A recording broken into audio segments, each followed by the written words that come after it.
What's up, guys? Welcome back. I'm excited to be back talking about Switch 2 and Metroid Prime 4. We have a lot to talk about, so we'll get to shout outs right away. And also, I'll update you on a couple of things that have been going on with me over the past month or so. So, welcome everybody to the live stream here. I have a little nifty little Metroid Prime 2 background here that we have going on. Welcome Shinigami, Harold, Rubric, Bismarck, and let's see, Olivia Maxwell, Anonymous, Rob, Project Sora, Newhouse, all you guys, welcome to the channel. So, I have been very busy in my personal life. I've actually, surprise, surprise, have moved. For the first time in over 6 years, I have physically moved from, I no longer live in San Diego. I now live in Illinois. So I live in this little town called Palatine, Illinois now. Various reasons why I moved. I won't bore you too much with that, but I basically, you know, there's lots of advantages. Cost of living is one of them. Closer to friends and family, things like that. So, but yeah, I now live in a house. Maybe I'll show it in another stream, but right now it's basically like a mess. So I got the green screen on and everything. So yeah, really exciting stuff going on in my personal life. So I haven't had a video, like a standalone video since last month. Last week I moved cross country. So, but I've been doing some live streams here and there, and if you haven't had a chance to check out my Metroid Prime 2 full game playthrough, I did just a little bit less than 2 weeks ago. Check that out. That was an awesome stream. I'm really proud of how that turned out. So yeah, thank you guys for your support. Ryan, welcome. Welcome to Illinois. That's your state. Okay, cool. And yeah, so we have a ton of things to talk about. So if you're late coming in, this will be up on the channel. You can check it out. There's a whole bunch of stuff with Switch 2, stuff that kind of just started to snowball in the past couple of weeks, you know. So about a week ago, things started happening. There's also a Metroid Prime 4 update we need to talk about as well. And we're also going to do Q&A with you guys too. So we're going to talk about all kinds of stuff here. There's lots of stuff that we need to talk about with Switch 2 and when it's coming, when it's not coming, you know, that kind of stuff, and specs, rumors, controller stuff, memory stuff, just all kinds of stuff with Switch 2. So yeah, guys, save your questions towards the end. So if you haven't, if you're not familiar with these types of live streams that I do, it's very much a discussion based live stream where I go over a lot of information with you guys, and then we discuss it kind of a little bit as we go. But mainly, I'm giving you my like opinion on things, and I'm telling you from experience and from many years of doing this, my takes on the information as well. And how I do things is different from other YouTubers, as you may or may not know if you're new here.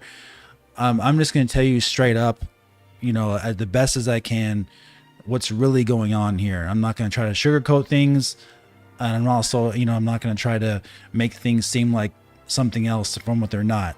So that's the big difference from how I do content. So if you like that, if you want to get, deep down into the tech stuff and all the information with Switch 2 and Metroid Prime 4, you're at the right place. Okay. So hope you enjoy this live stream. So we're going to get right into it. Okay. So Switch 2, Switch 2 has been a topic on this channel for quite a long time. And obviously we got off to a really fast start in this year in 2024. And there's lots of cool stuff with Switch 2 that's been going on, but things that kind of went quiet for a bit there, right? So, but now things are starting to pick up. And if we go and check this out here, so I have the stuff ready already. We'll go over the information, one thing at a time here. We have a lot of stuff to cover, but it was discovered just about a week ago or so, that Nintendo has hired someone who has experience with 3D VNAND memory at Samsung to work on the Switch 2 memory chips, which like basically like its internal NAND memory, right? So, and this was discovered by YouTuber Doctray81. I'm sure you guys are familiar with him, and he's very good with the LinkedIn stuff. He's better than me with LinkedIn. I think he has some like extra connections with LinkedIn or something like that that go deeper, because I researched some of the things that he looked up, and some of the stuff that he has access to I don't have access to on LinkedIn. So he has some kind of like extra little like trick there with LinkedIn probably. But anyway, it was reported that the components that Samsung makes find their way into a lot of devices that you can imagine. Like, this is by Samsung Mobile here, and there have been reports about Switch 2 working on a new version, a popular handheld console. Nintendo Switch 2 is expected to use Samsung's memory chip. We're going through this here from their website. And according to reports, that was from the Doc Tray, like I said, the Switch 2 is expected to feature Samsung's 5th generation VNAND memory.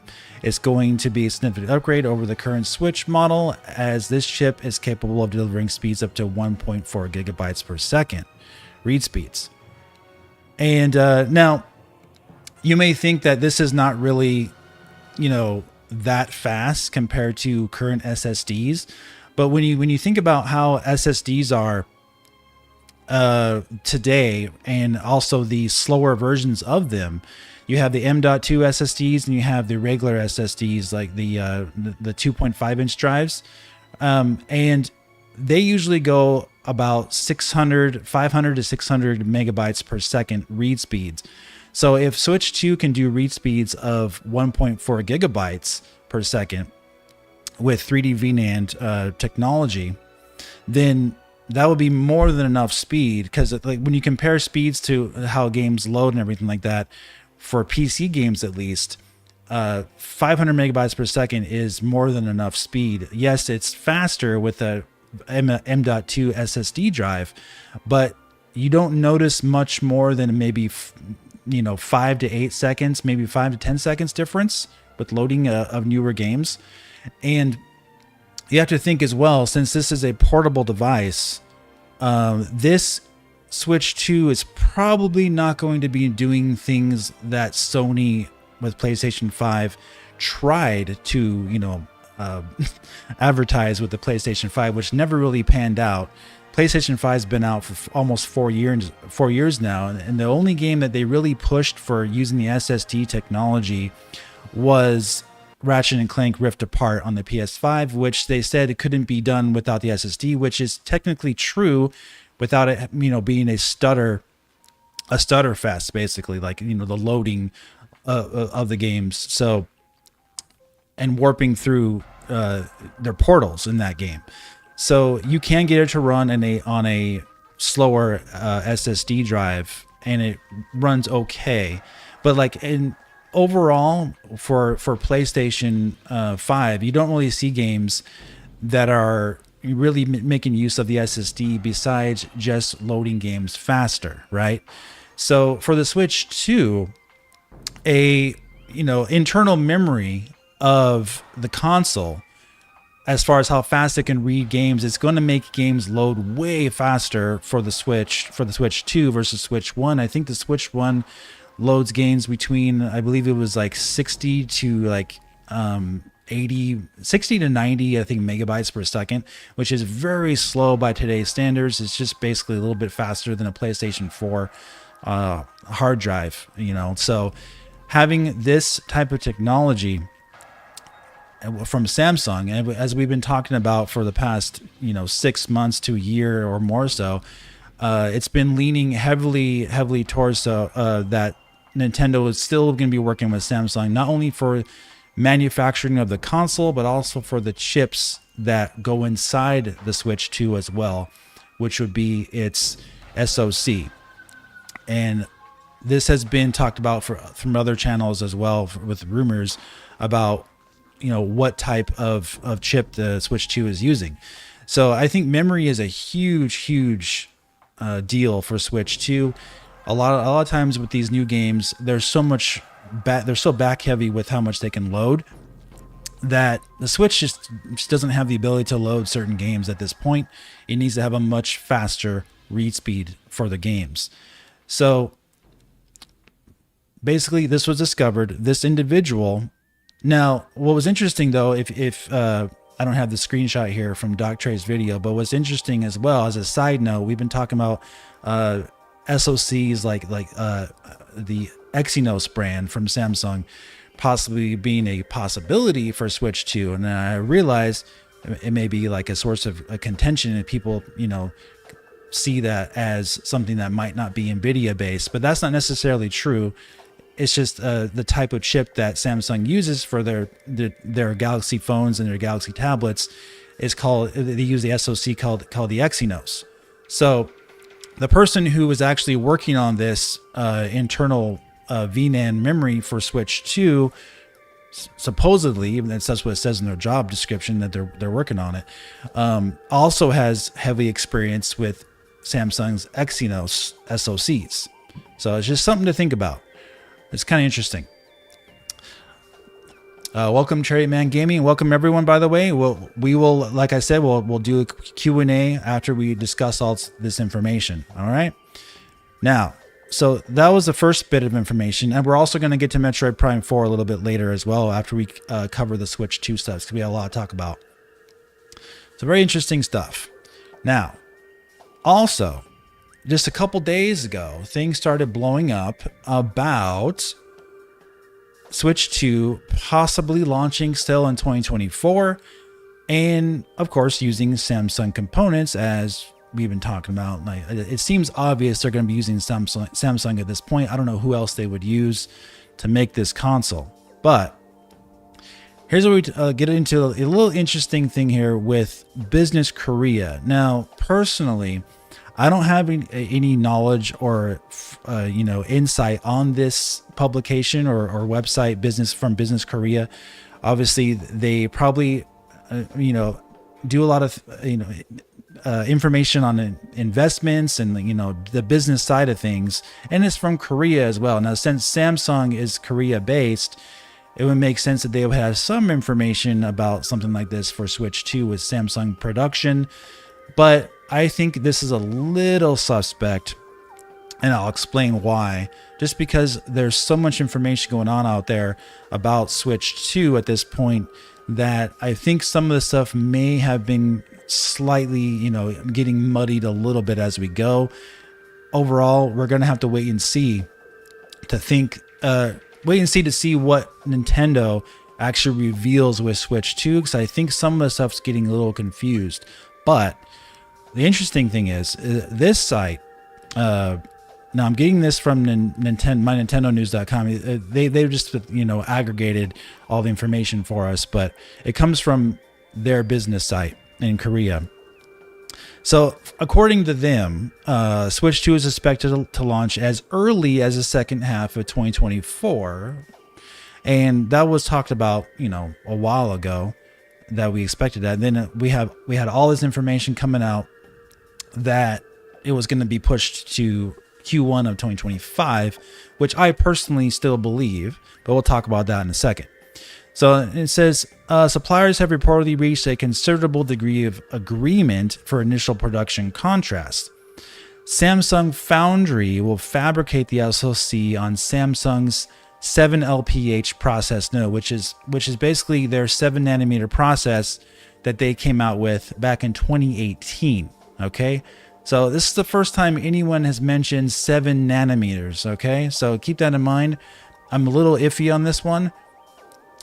We've heard 8 nanometers, we've heard 4 nanometers, we've heard, now we're hearing 7 nanometers. So things are getting a little confusing here, I would say, about what type of chip, what the size of the chip is and everything. If we're hearing this kind of stuff too, plus, like I said, this site, I have no idea if this site's even that legit, but again, it's worth pointing out since they are based in Korea and they're a business site. Okay.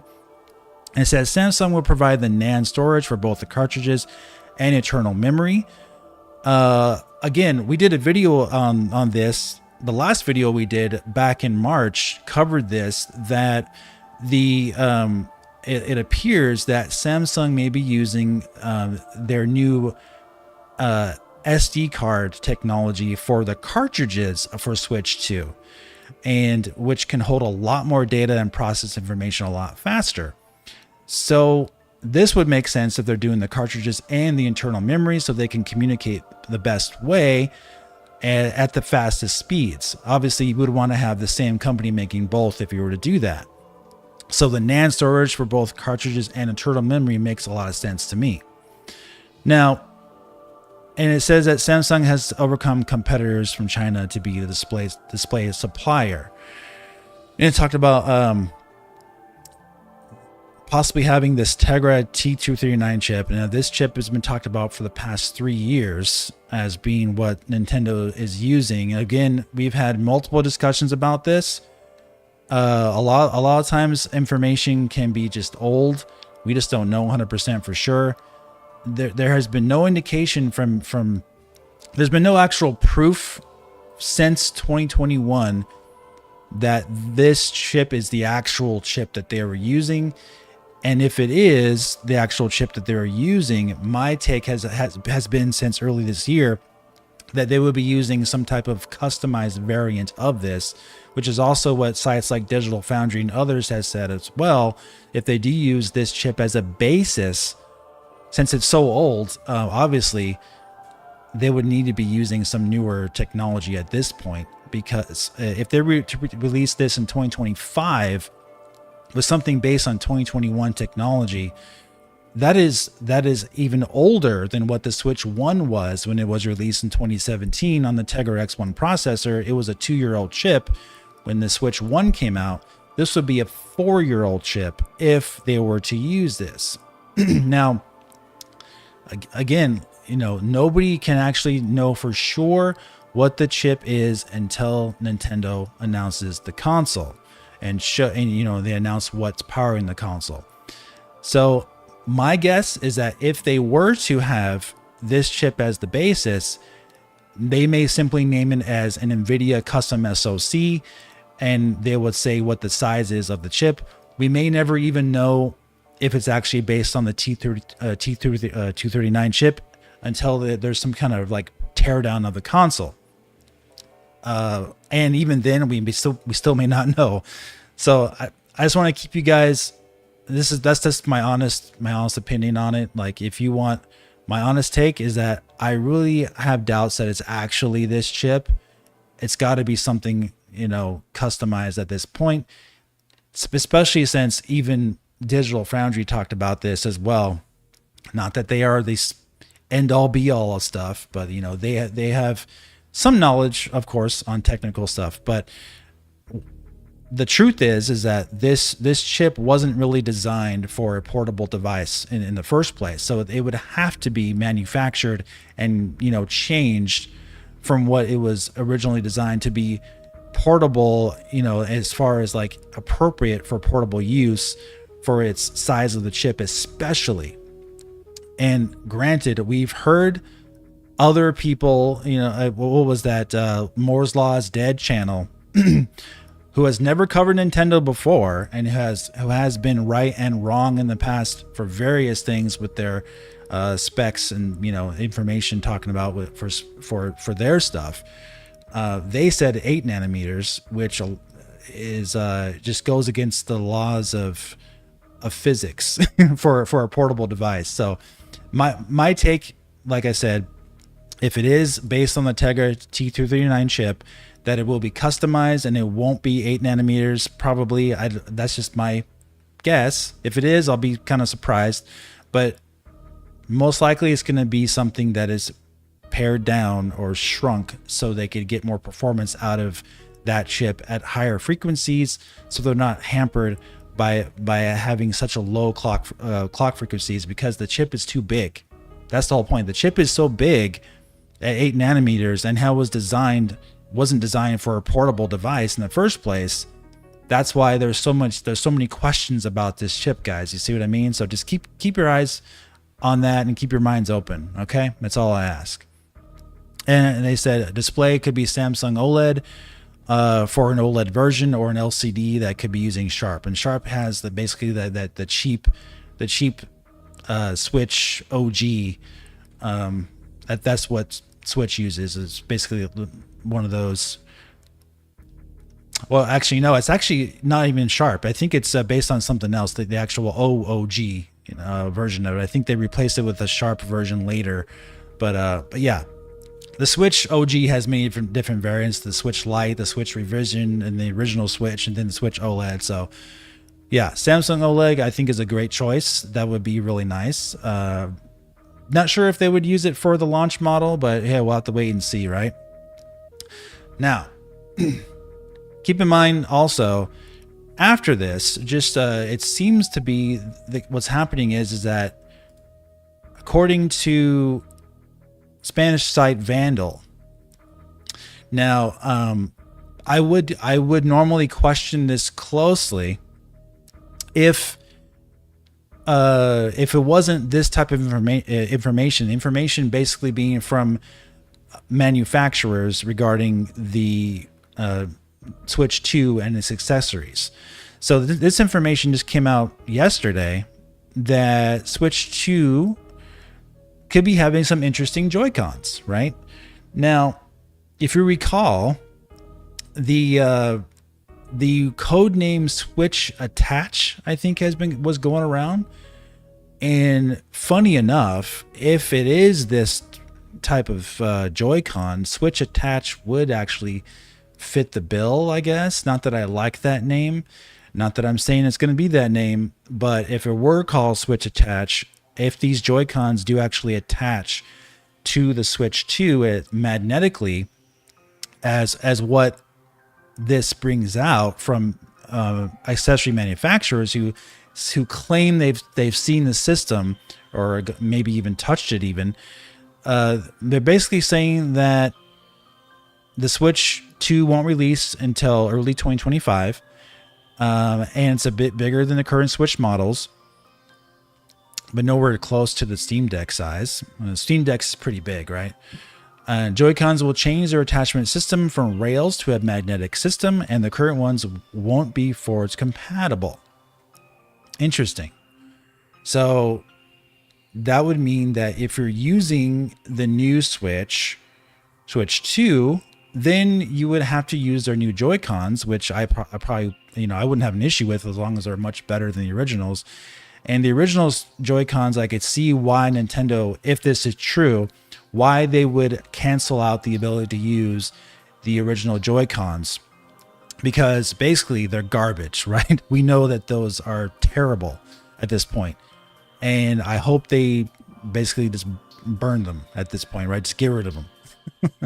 But yeah, having the new Switch have brand new Joy-Cons that actually do a magnetic system and attach to the console that way, I think is a great idea. We'll see how good it is in practice. But having, the sliding mechanism for the Joy-Cons for the current Switch was always a problem. And it led to actually them slipping off and breaking after a short period of time in usage, because you're using that so much, putting it on the dock, off the dock, putting Joy-Cons on and off. It just lends itself to physically breaking. Magnets, though, those will not physically break, right? Those will just work because magnets work. So yeah, this is kind of exciting, but as far as like I was saying before, don't take what I said about the name about being Switch Attach being concrete or anything. That's just that's just something I thought of, but yeah, hopefully it's not. Hope they call it Super Switch, or I hope they call it Switch 2, or just something simple that everyone can recognize as a next gen Nintendo console. Switch Attach seems more like an accessory to the Switch, so like more like a Wii U, right? We don't want that. Now, so that comes from the Spanish site, the Vandal site, and here is the actual site themselves talking about having the magnetic Joy-Cons. So yeah, that would be good. We'll have to wait and see though. We just don't know, right? And here's the information about Samsung as well. All the way back in 2018, like we said, they started doing the 7 nanometer process in full production. So, like I said, guys, I just don't know if this is really going to be the thing that they use. And also the Korean business side, getting back to the specs, we don't know like if they would really even know what type of chip it is. If they're a business site like that, they probably would know more about, this type of stuff if they were to know anything, like what Samsung's providing, if they're providing the NAND, they're providing the memory, that kind of stuff. We don't know 100% for sure. Now, another thing I wanted to talk about as well. Now, let me transition back here really quick. Oops, sorry about that. Let me get rid of that. All right. So another thing I want to talk about as well is that basically, for Switch 2, there's been some talk about specs lately as well. I think Digital Foundry did a podcast recently saying something like, don't expect anything but basically like a Steam Deck quality from Switch 2. Now, the funny thing is about saying that is that it's kind of contradicting yourself when you say don't expect anything more than a Steam Deck for Switch 2, yet your same site, which is based on Eurogamer, Digital Foundry, Eurogamer, pretty much the same thing, confirmed with VGC that the Switch 2 was running the Unreal Engine 5 demo of The Matrix Awakens. Right? So if that is the case,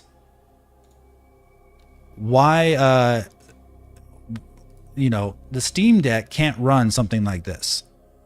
So you can't have your cake and eat it too. You can't say the Switch is capable of one thing and then saying, don't expect anything more than the Steam Deck at another point. They were probably just speculating and talking at me during their podcast like they normally do, but I think people take what these guys say in podcasts way too seriously. Like they take whatever these guys say as fact, even though they may just be talking and just speculating and just guessing. And a lot of times that's the case. So if there's actual, we gotta put ourselves in the realm of reality here. If you're gonna believe one publication when they say, the Switch 2 can do Unreal Engine 5 tech demos like The Matrix Awakens, and it looks impressive, it has ray tracing, and we're confirming it with our sources. Multiple sources have said this. They've seen dev kits, they've seen demos running this stuff.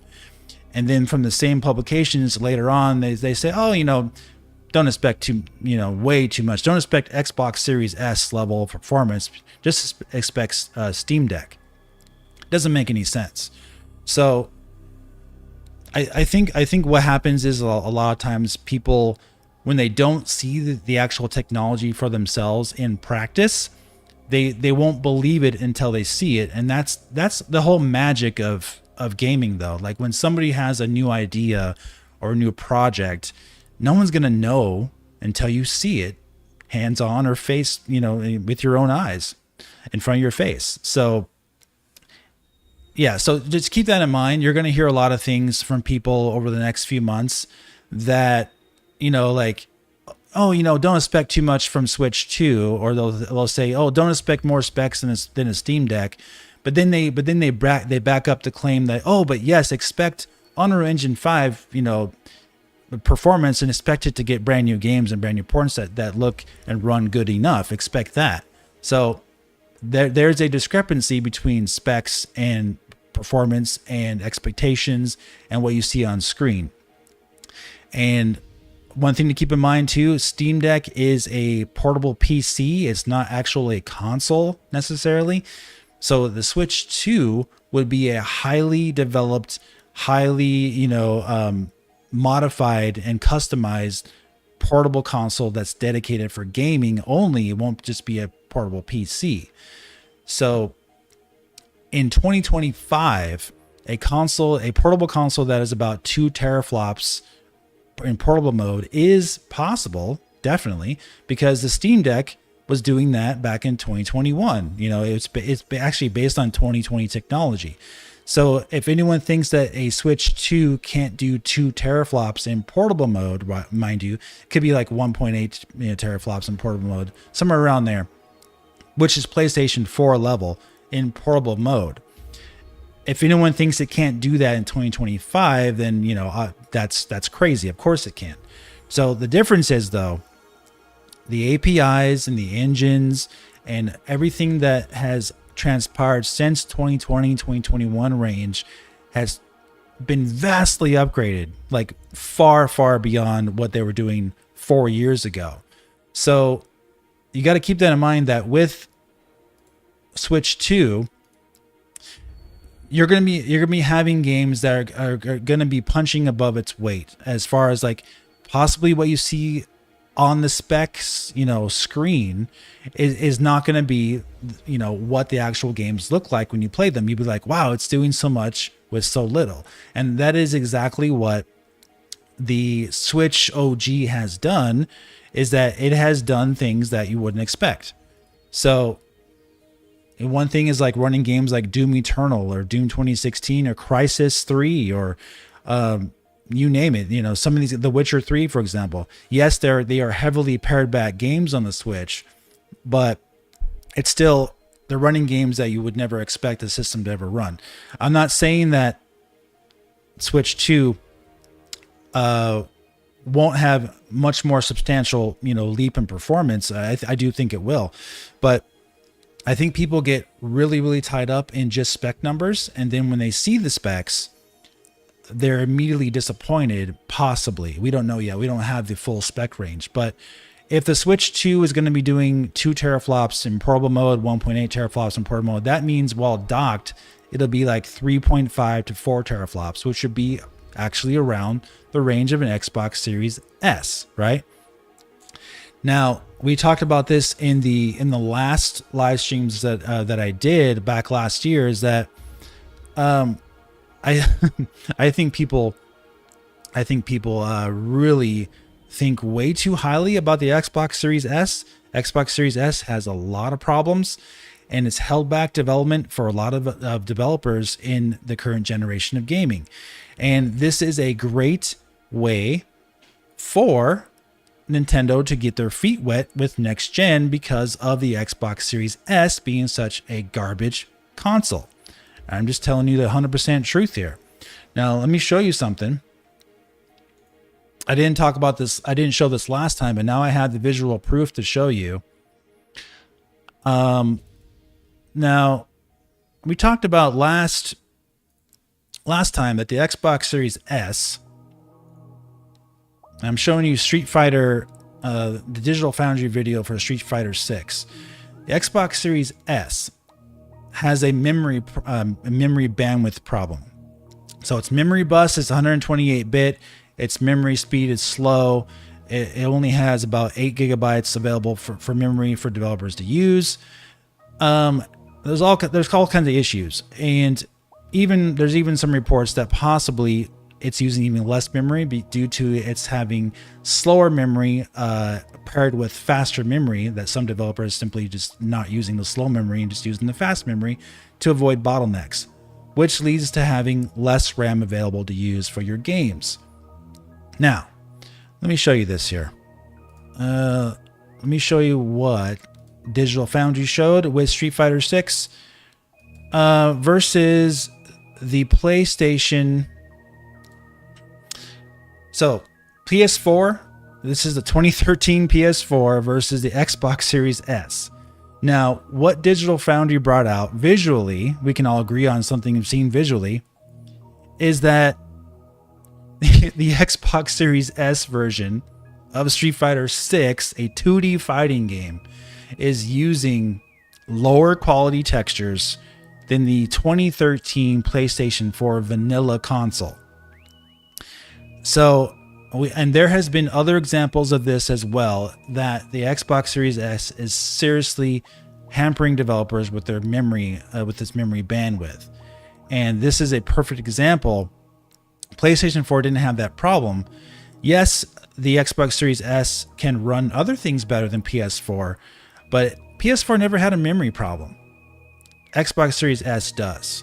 Now, that is where I started, discussing this last time, is that with Xbox Series S and Nintendo Switch 2, Nintendo Switch 2 theoretically has a better advantage with its memory.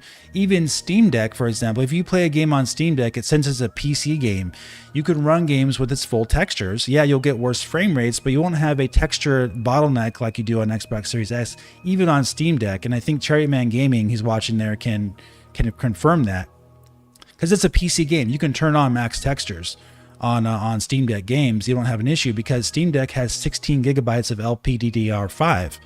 So you don't have this type of issue. Now, if Switch 2 is reportedly having 12 gigabytes of RAM, it's also probably not going to have an issue with RAM in games. Switch 1 definitely had a lot of issues with RAM because it only has like 3 gigabytes available to it and 1 gigabyte for the operating system. So when you think about it, for Switch 2, there is really a golden opportunity here for Nintendo to take advantage of the very weak Xbox Series S that's based on 2019, 2020 technology coming out. And you come out with a system in 2025, they probably have the ability to have games that look about on par with the Xbox Series S, if not better, for certain things. Not necessarily like maybe all like ray tracing effects like Xbox Series S can and can't do sometimes even that can't do ray tracing very well in Xbox Series S, but things like texture detail and pop-in could theoretically be better on Switch 2 because it won't have the same type of memory problems of Xbox Series S. Okay, now I'm not saying that they're squeezing an Xbox Series S in a Switch 2. I'm not saying that at all. What I'm saying is that technology has advanced to the point that they can get the same results differently with mobile chips. It may not look like an Xbox Series S as far as what its chip makeup is concerned. And obviously, if it's NVIDIA based, it's not going to be running an AMD processor anyway. And how NVIDIA, does teraflops and how they clock performance versus AMD is totally different than how AMD does. So specs on paper could be very deceiving. What you guys have to remember is what you see on screen is going to be what you take home to the bank. So if developers were shown demos of Unreal Engine 5, Matrix Awakens, and they say, hey, this is what the Switch 2 can do, then that's basically what you should be expecting, is ports that run and look pretty good on the Switch 2. And there are actually a lot of Unreal Engine 5 games these days that take advantage of Unreal Engine 5 in a way that could be beneficial to Switch 2, right? So you have a lot of new games. You have games like Lords of the Fallen. You have Tekken 8, RoboCop, and there's a bunch of other games actually using Unreal Engine 5 these days too. I can't think of all of them. Yeah, Remnant 2 is one of them. But yeah, I have a little compilation video here that I did of Unreal Engine 5. I played this in another video as well. But Unreal Engine 5 is basically the mainstay engine that's going to be used for many, many years to come, if not the rest of this generation into the next generation for the PS6, right? So, and you're still seeing Unreal Engine 4 games.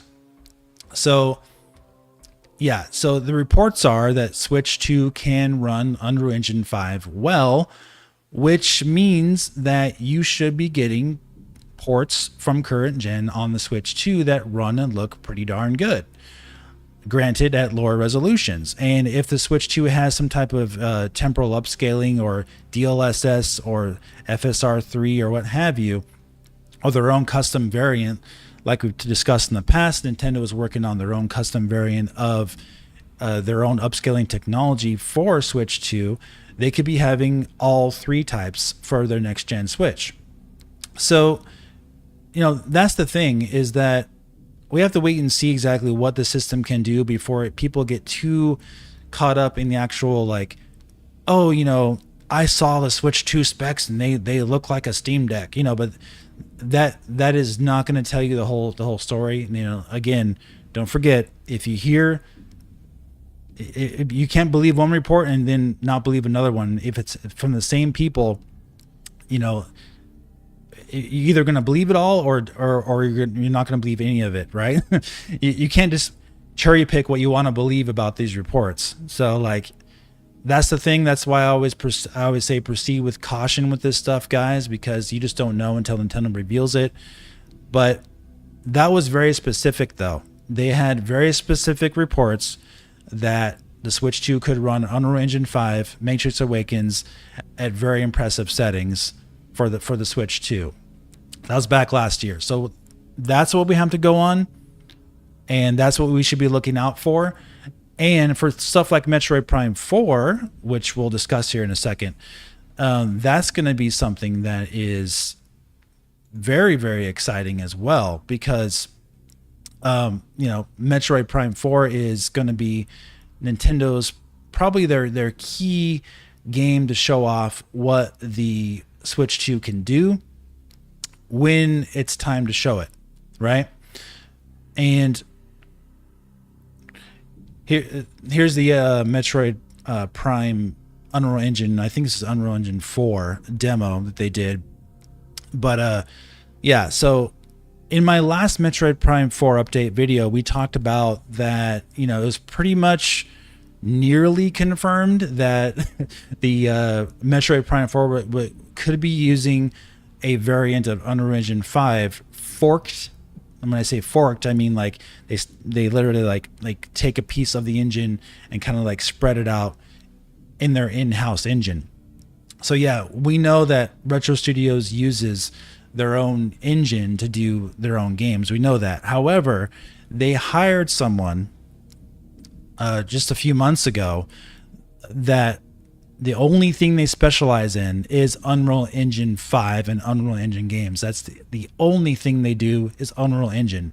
Literally, that's it. So that kind of, you know, give a hint that, you know, they wanted someone who's very familiar with this engine so they could get it running very well on Switch 2, most likely, or even Switch 1. Now, yet again, remember that I talk about there's an update to talk about Metroid Prime 4, and yet again with Mr. LinkedIn, DocTray81, he found another Nintendo employee that was hired back with the Metroid Prime Remastered, that they specialize in getting games to run at 60 frames per second on Switch 1 or Nintendo consoles, basically what they said. So that pretty much, and they listed Metroid Prime 4 as a game they're currently working on.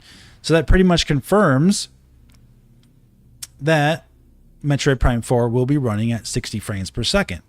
And I remember that somebody mentioned this in one of my live streams recently, is that they were worried that, hey, you know, what if Nintendo only releases Metroid Prime 4 at 30 frames per second, and because they're so focused on graphics, you know. But you have to remember that Metroid Prime Remastered on the Switch 1 pretty much has the best graphics, best, you know, looking image quality for its graphics, and best frame rate, 60 frames on that console. It's pretty much the best they can do.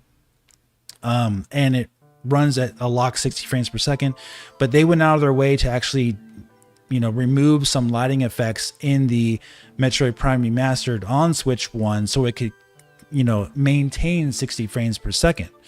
So when you think about that, if their goal is to maintain 60 frames per second on Metroid Prime 4, then you're going to be seeing, you know, some degradation of quality there, of course, for the Switch 1 version of Metroid Prime 4, as you can expect, right? So things like lighting effects, ray tracing, if they're using it for Metroid Prime 4, texture detail, model detail, all those things will be degraded or downgraded for the Switch 1 version, and then all those things will be amped up. And especially if they're using something like Unreal Engine 5 or some type of variant of it, Metroid Prime 4 is going to look extremely good on Switch 1 and Switch 2. Okay, and then because you've seen games like Doom Eternal, and you've seen other games like that. When you look at the games, those same games that run on PC, they look way better than the Switch port, of course, but you can still see the actual roots, and all the like original assets are still there for the Switch 1 port. They're just lessened and downgraded, right? So I do think Metroid Prime 4, when it is shown, it's going to be a showpiece title for Switch 2, and it's going to be a swan song of sorts for Switch 1. Now, of course, a lot of people are hoping beyond hope that Metroid Prime 4 comes out this year on Switch 1. I would love for it to come out this year, but I do really think that this game has been such a huge undertaking and such a long development cycle, and going through a cancellation, going through, for previous version and giving it to Retro Studios. I do think that it's such a huge game at this point, such a mystery at this point, that when they do show Metroid Prime 4 in its full glory, it's going to have to look really impressive, right? I do really think they're leaning heavily towards showing this game for a Switch 2 reveal, possibly in the Switch 2 showcase. And of course, if they do announce Switch 2 this year, which I expect they will, we may be seeing a 30-second clip of, here's what this console can do. And you see like a 30-second clip of Metroid Prime 4 and a couple other games, like in a reel, showing like what this console can do, and really wowing you. Just like what they did with Switch 1, right? Not that really wowed people for its graphics or anything, but like for a Switch 2, they're going to have to show, here's what this console can do, and it's going to be something really special until we get the full, like trailer, or they may even show the full trailer and right off the bat too. Like here's Metroid Prime 4 running on Switch 2, just to give you a glimpse of what it can do, and boom, here it is, right? I think that would be the best way to show it, personally, because I don't think Super Mario, the next 3D Super Mario is going to be something that people are just like, oohing and awing over. Like, yes, granted, it could be awesome. I expect the new 3D Mario to be awesome, but Metroid Prime has always focused on visual presentation and performance first and foremost, more so than any Mario game has. So Mario's probably going to look great, but if you really want to show what your console can do, just like with the GameCube, I think in the year 2000, at E3 2000, some of you old guys back in the day, if you remember, E3 2000, Nintendo showed a demo of GameCube, and they showed like this real like early demo of Metroid Prime, and it looked amazing back then. I remember like just being blown away by it.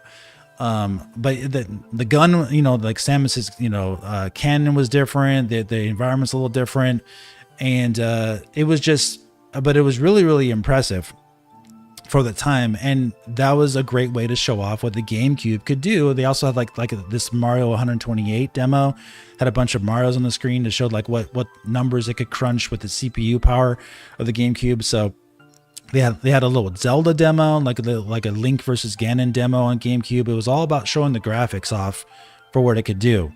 And Metroid Prime 1 didn't come out until 2002, and at that time, if you recall, Metroid Prime 1 was the pinnacle, considered the pinnacle of console graphics and even PC graphics at the time. I remember some publications calling it the best looking game ever made in 2002, and they included PC on that.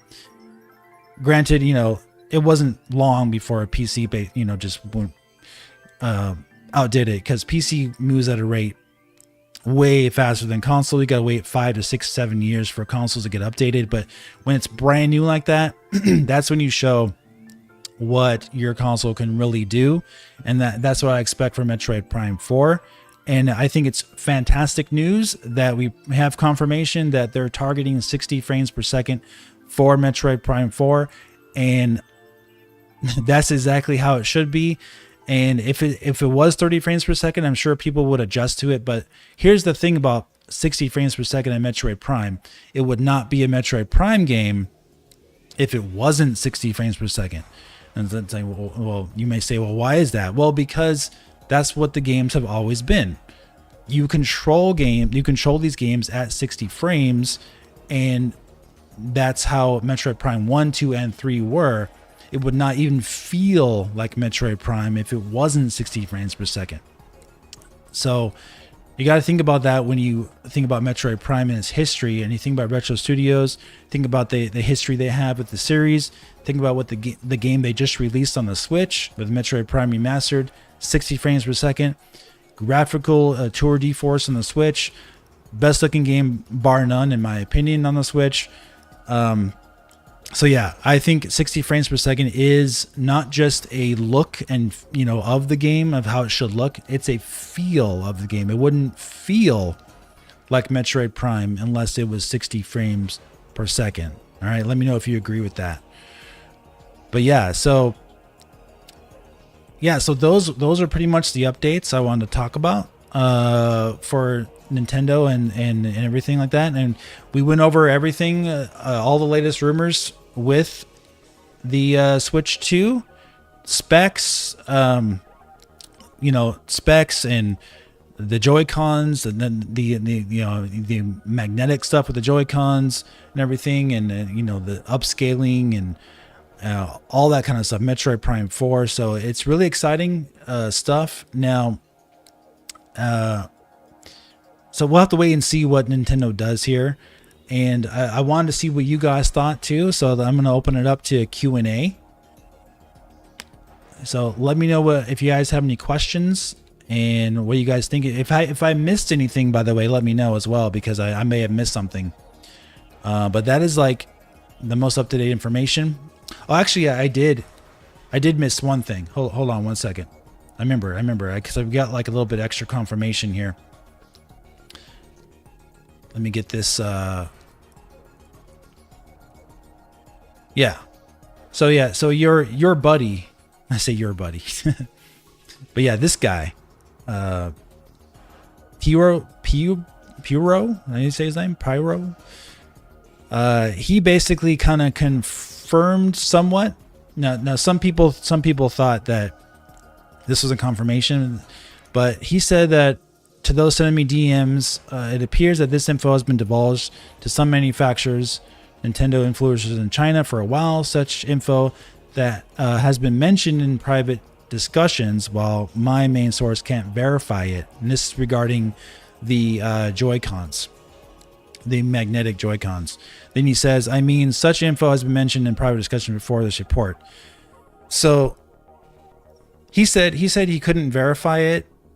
So that doesn't mean that he's not saying that this is true. Okay. Some people are saying that he's saying it's true, and it's not what he's saying. He's saying this was discussed. So, I guess you could say that lends credence to that information being true about the Joy-Cons having the magnets, so they attach to your Switch 2. So yeah, we'll have to wait and see, guys. Everything is a rumor until Nintendo confirms any of these things. So yeah, like that's why I always say, keep your eyes peeled on the information and make sure you don't just believe everything that is being told you, because these things change so fast. Like the information changes so rapidly day to day that you got to just keep an even keel with the information. Try not to jump to conclusions too quickly. With one guy says one thing about specs, and then it may sound contradicting about what they previously said, about what the system can do, that kind of stuff. Just try to keep an even keel. Don't get too overly disappointed or too overly excited. That's my best advice I can give you, because you got to wait until Nintendo shows you, until you can be truly excited. Yes, we're all excited for Switch 2. We all want to see what's next for Nintendo. We all agree pretty much at this point that the system's Switch 1 has been around for more than long enough. It's time for Switch 2, right? All right, guys. What do you got for us, for me, for your questions? Yeah, Dark Charizard. I talked about that earlier. Uh, I talked about that Xbox Series S thing. That's exactly the issue. See what I'm saying? You can't have your cake and eat it too. You can't say the Switch can do Unreal Engine 5, Switch 2, Unreal Engine 5 Matrix Awakens demo with ray tracing on and impressive settings in a report, and then corroborate it with your own sources at Eurogamer, and then come back and say that it's impossible to do Xbox Series S in a handheld, because that would basically be better than Xbox Series S if Switch 2 can do Matrix Awakens demo with ray tracing. You know what I'm saying? So that's what I'm saying. You guys got to watch. You got to watch out for that, right? All right. I talked about the Xbox Series S as well. It's such a limited console. I think people give that console just way too much credence there.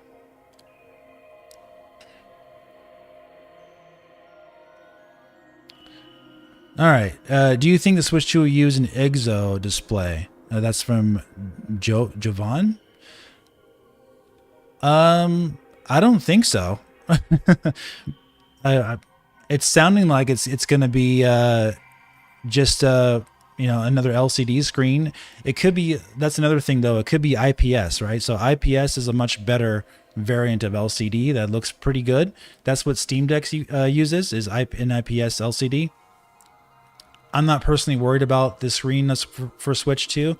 I think if it looks on par with the Steam Deck as far as how the screen is, then I think it'll be good enough, and people won't have an issue with it.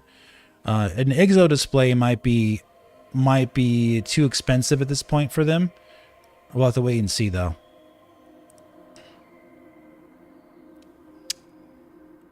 What do you think Nintendo? What do you think Nintendo do to differentiate itself to make it stand out? I mean, they don't have to do much at this point. I think people just want a better Switch, and it's looking like that's what all the reports are saying. It's basically like not going to reinvent the wheel, but make it a better Switch. So I don't know. I don't think they don't have to do necessarily too much to make it all wacky or anything like that. But definitely a better Joy-Con. Much better Joy-Con is definitely needed. More reliable. Less cumbersome to use, but especially like what it said with magnets. I think that's a much better way to use it. But yeah. Solid Kong. I'm not sure if it's been mentioned. T234 is a chip that's not designed for mobile. T39 is a custom chip that leaked. The client that commissioned it is likely Nintendo. Just clearing that. Yeah, the thing is that like we said, it's based on the same technology. So and that was from 2021. All I'm saying is that I think people should keep an open mind as to what the chip actually is at the final makeup of it, because it's so old that the chances of them just staying with just that chip itself from 4 years ago when they released Switch 2 seems a little unlikely, or kind of a smaller chance at this point. Something probably changed in 4 years. I'm just saying. And if it hasn't, I'll be surprised. But they can make the system work pretty well, I would say, even with that chip from 2021, with modifications, customizations, and fabrication process changes. I do think they can make it work pretty well. We'll have to wait and see though. Rubik, do you think there's a chance that Metroid Prime Hunters could be remade? Yeah, I do actually. I think Metroid Prime Hunters has a good chance. It was more successful than Metroid Prime Federation Force, so they could even, we've had information talking about that there could be a multiplayer mode for Metroid Prime 4, so they could even integrate something like that in Metroid Prime 4. Maybe not necessarily a standalone, multiplayer game like Hunters was, but maybe include something like that for Metroid Prime 4 and call it Metroid Prime Hunters as a multiplayer mode of Metroid Prime 4. I think that could work. Have to wait and see. Do you think the new Switch 2 can run Final Fantasy VII Remake? Yes, I do. Yes, I do. I think that game is going to be ported to the Switch 2, along with Final Fantasy VII Rebirth and possibly Final Fantasy 16 as well. Square Enix even, I mean, it was rumored, I think last year, Final Fantasy VII Remake was coming to Switch 2, but Square Enix just said from the recent interviews that they're looking to bring Final Fantasy 7 and 16 to other platforms. So we'll have to make a we'll have to wait and see what they do there. But I think Switch 2 would be a great choice for them to bring that to. The audience is already there. They love JRPGs on the Switch, so the audience would be there to lap it up. I would say even if they bring it to Xbox, that's fine, but the Xbox audience isn't really anywhere near like as involved or interested in JRPGs like Nintendo's audience is with Switch.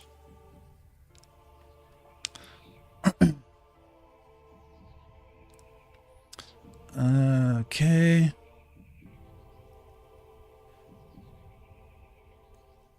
All right. Wouldn't it make, John says, wouldn't it make more sense to release the OLED model at the same time with the LCD model as a more premium choice? Yeah. I mean, we talked about this in the past as well. I do think there's a chance they could release two different variants of Switch 2 at launch. I just don't think it's a good idea. I don't think it's a good idea personally because you create some confusion with who wants to buy what. And also you're putting a lot of manufacturing into different models of the same console when most people just want to get, are just going to pick up one. So I would say, I think they should put all their birds into, all their birds. What am I saying? Just put all their effort, into one model of the Switch 2 and release that and produce as many as possible. Now, if that's just the LCD version, I'm fine with that, and they'll probably follow the same model as Switch 1 and release an OLED version later. And it's because it seemed to work out decently enough for them, right? So yeah, I think I would hope that they would just do one version of Switch 2 and stick with that and just pump those out as fast as they can because it's going to sell out on launch day.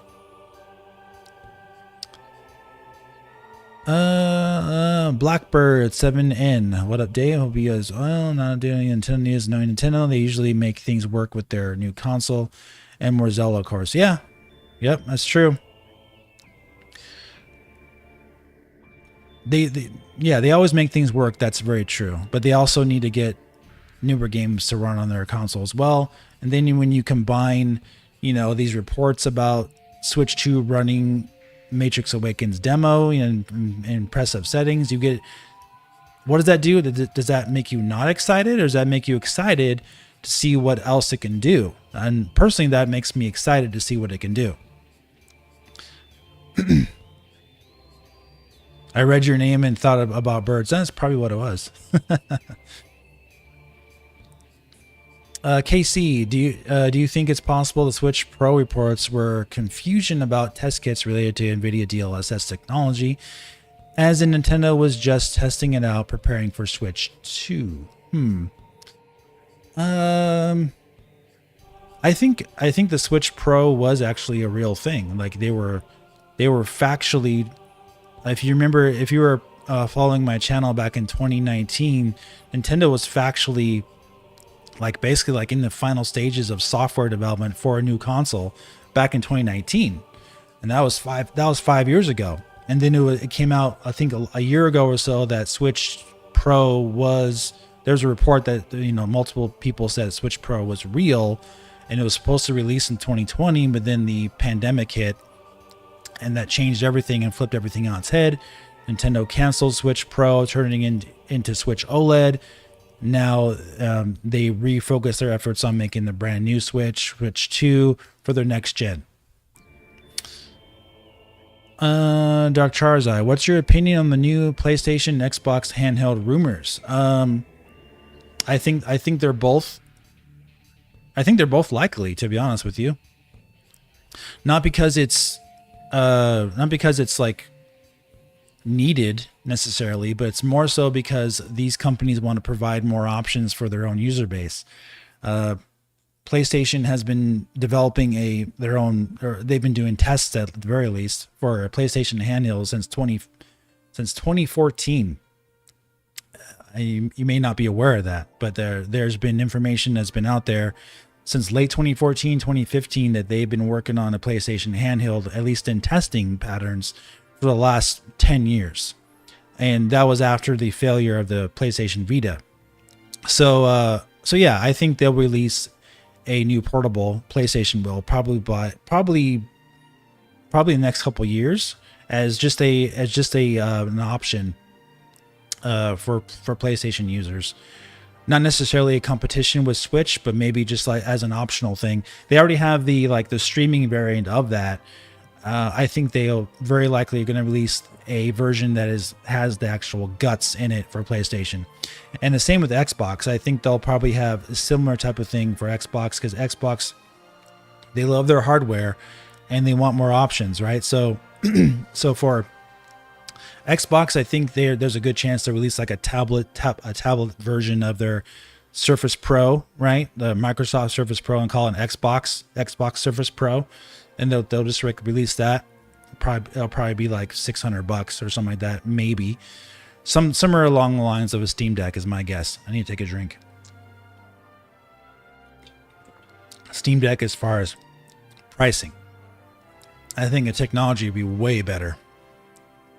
Again, Steam Deck is based on 2020, 2021 technology. So, and that's far more powerful than the Switch OG. So you got to think that Switch 2 will be at least on par, if not a little better than that. At least a little better than the Steam Deck. But the key is when you plug it into your TV and this dock. Those reports, we went over the reports there. We didn't mention it, but in those reports, it was again stated that the dock will be 4K compatible for a Switch 2. But that's something we expected anyway. So on your TV, it's going to have to do a lot more performance, which means upclocking, which also means, like I said in previous videos, that, you know, I would hope that they would do a 4 nanometer process, not in 7 or 8, so they could get more performance and less heat consumption out of the Switch 2's SoC, especially while it's docked, so they could overclock it or upclock it to the point where you can get better performance on your games on your TV. Usually Nintendo was committed to their 5-year plan to release a new console, but this time the Switch has been going on for almost 7 years. I think Nintendo is changing their tactics. Not necessarily. Blackbird. They're following the Nintendo DS and 3DS with the Switch. So, if you recall, the Nintendo DS came out in 2004, and 3DS came out in 2011. That was seven years after. So, Switch 2, that would be 2025 would be 8 years. So that would be the longest. And then what 3DS, 2011. And then if you count Switch as the only, the 27, 6 years. So yeah, 8 years would be the most. But, and then the NES came out in 1984 in Japan, or 83 in Japan, something like that. So you could say NES might be the longest, tied with the Switch. So yeah, it's about that range. They have been guilty though of letting their systems stay on the shelves for too long and just letting them die. I don't think we're quite there yet with the Switch 1. It's still selling pretty decently, despite it dropping in sales rather quickly. But it's definitely time, like next year, for sure. They got to have a new console out, because you can't just keep reporting lowered and lowered sales. You know, you gotta bring it back up again. Start making those profits.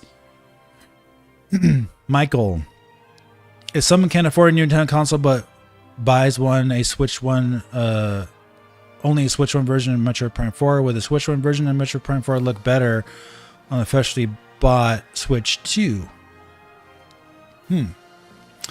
Yeah, so yeah, again, like backwards compatibility is another thing that was brought up, I think, in those reports.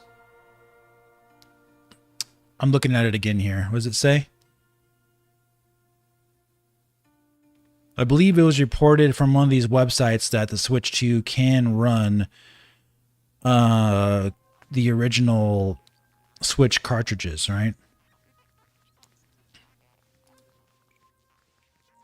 Yeah. But backwards compatibility is definitely a thing. So I don't know, though. I don't know, to be honest with you. They may do something like how PlayStation does it with how you know, if you own the original version, you'll get like an update exe file that updates your version of the game to a new exe, or they basically give you a new exe to download, and you can delete your old version of the game, and then you have the PlayStation 5 version. I think they did that with Dragon Ball Fighters, right? Final Fantasy VII Remake also, they have the PS5 version, which you got it the upgrade for free. So yeah, they could do that. I'm not quite sure how they'll do it with Switch 2 though. If you buy the Metroid Prime 4 Switch 1 version, if you need to, hopefully they don't make you go out and buy the Switch 2 version standalone and charge you full price. I hope they don't do that. That wouldn't be fair. So I don't know. We'll have to wait and see. Either way though, I do think it's a very good possibility that you'll be getting the upgraded version of it if you play it on Switch 2. They'll give you an option, I would say. We just have to wait and see how they go about introducing that to the consumer.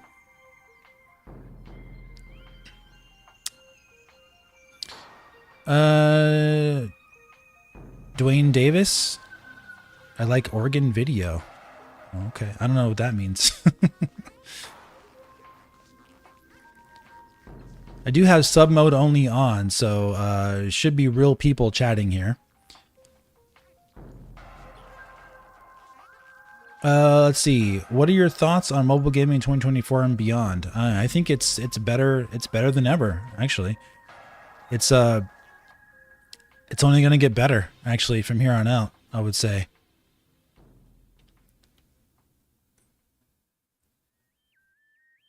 James Jarvis, with the world closer to unrest, how do you think Nintendo will strategize a new system?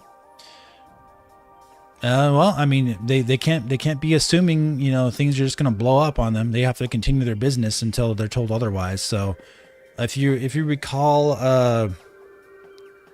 2001, the GameCube was released, and I do believe they delayed the launch of the GameCube by a little bit, around September 11th, I think.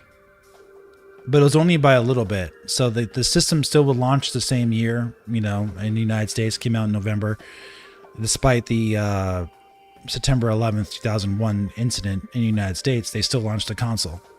So even if there's unrest or this kind of event that happens in this country or another country, Nintendo still has to run their business. I know that may sound insensitive, but they're still going to do what they got to do unless they're unable to. So that's what we'll have to wait and see. But I don't think people can live in fear and just like be expecting the worst to happen and just don't do their business anymore. That's not how it works. I meant to say this, like all your videos. Keep like, oh, okay, thank you, Dwayne. I appreciate that. Do you think Switch 2 will get From Software games? Oh, yeah. I would say, you know, since PS4 got Elden Ring, even though it ran at 30 frames, I think From Software would be kicking themselves really hard if they don't port Elden Ring to Switch 2 and other games as well. Like I would hope they port other games like Sekiro and Armored Core and you know, all their recent stuff. I would hope they port to Switch 2 because it's those games. I think Nintendo's audience would love those games and be missing out on them for quite a long time. Welcome, Jennifer. Hey.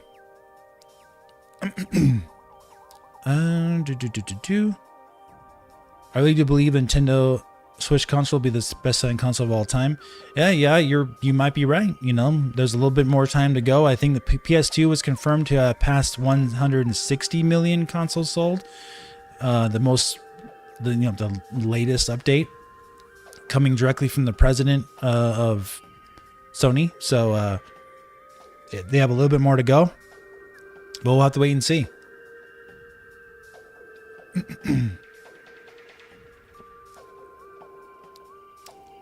Any news on Metroid Prime 2 and 3 remakes or remasters? No. Oh, the only thing is that I'm very, very certain that they're going to happen. Only because Nintendo always does this. They always release or make available the previous versions of games before they release a numbered sequel, right? So, especially if there's a long gap in between. Perfect example of this is Pikmin 1, 2, and 3. So before they released Pikmin 4, what do? They re-released Pikmin 3 and they released Pikmin 1 and 2 in HD before they released a Pikmin 4. So I do think we're going to be getting Metroid Prime 2 and 3 released before. It could be right before, even a few months. It could be really, really quick. But I do think we're getting Metroid Prime 2 and 3 released before Metroid Prime 4 is released. But they may, I don't know 100% for sure, but they may show Metroid Prime 4 first, and then as a way of making the wait a little better for people, then release Metroid Prime 2 and 3 in the interim while they're marketing for Metroid Prime 4. And they can also kind of like re-release or remarket Metroid Prime 1 remastered as well, along with Prime 2 and 3, possibly even in a bundle, right? So possibly even in some type of bundle they could do of all of the trilogy at that point. And then you could get people to buy all three with one price. Maybe they'll release a trilogy for $70, like $69.99, right? That would be a great deal versus selling each one for $30 or something like that, right? Just speculation on my part, but I think that would be the best way for Nintendo to sell the trilogy and get people to play 2 and 3 a lot more so than selling them individually, is just sell them all in a bundle for $70. I would hope so. Or give you the option to buy them individually for $30 each and go from there. I'm a little iffy though on if they'll even try to do a physical copy for those two. I hope they do. But they probably will definitely do a physical copy for the trilogy bundle of them. I hope for physical copies out there that they have them all, of course, but the way digital gamings are these days, we just don't know. John, greetings from Greece. Hey, welcome, buddy. I always appreciate you guys coming over from Europe or from other places in the world. I really appreciate you.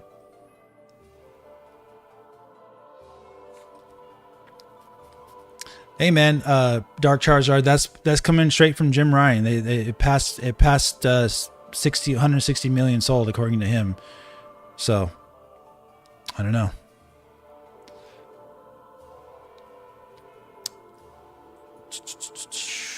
All right. Oh yeah, that's right. There is a patent that Sony has released that they want to like make it so you can have the game autoplay, like basically like autoplay the game for you.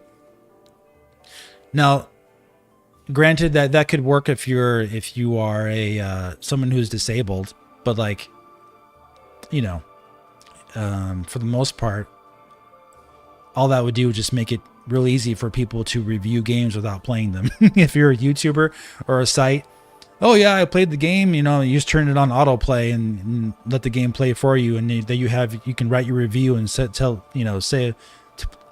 people how good the game was, even though you didn't play it. So I don't know. I'm not really for that personally, but hey, to a certain very small subset of people who are possibly disabled, great. That's great for you guys, but like for me personally, I wouldn't really want to have a game play itself for me.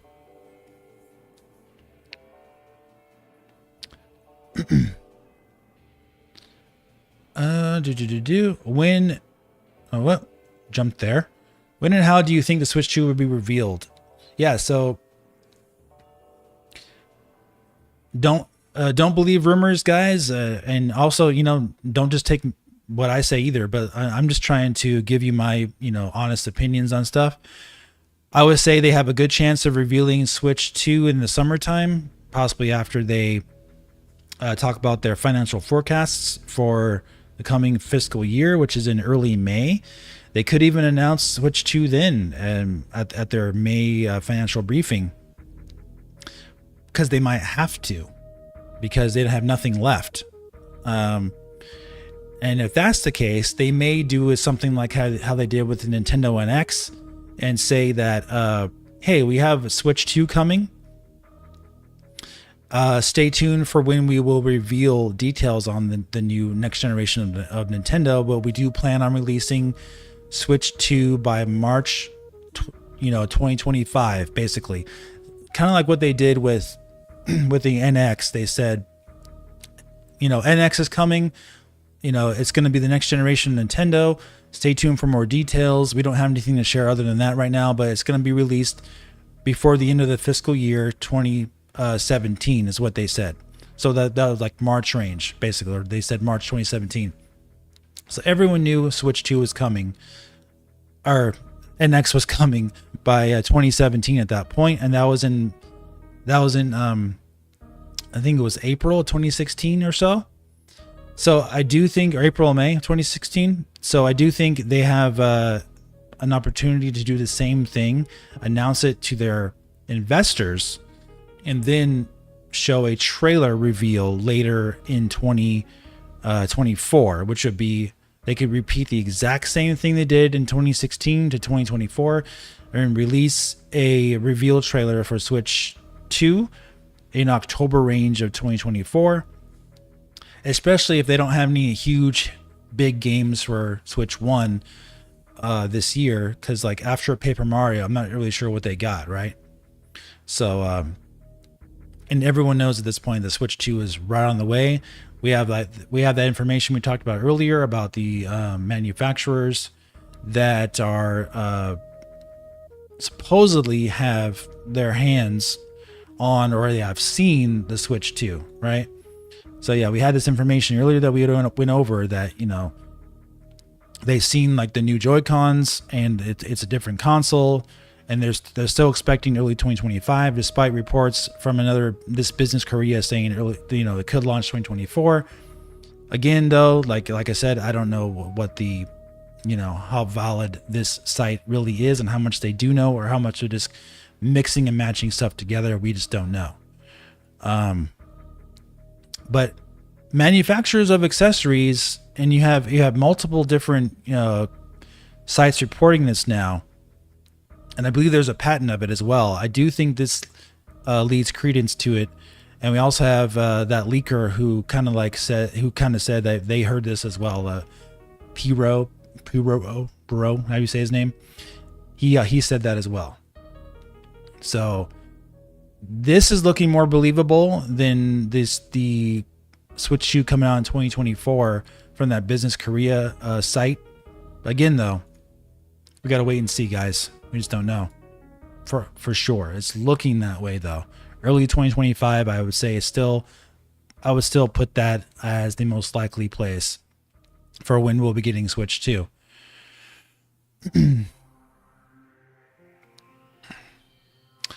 Why do you think Metroid doesn't sell better? I love the series. I remember watching my cousin beat the first one. Amazing watching Mother Brain bubble as Samus shoots her on the NES as a kid.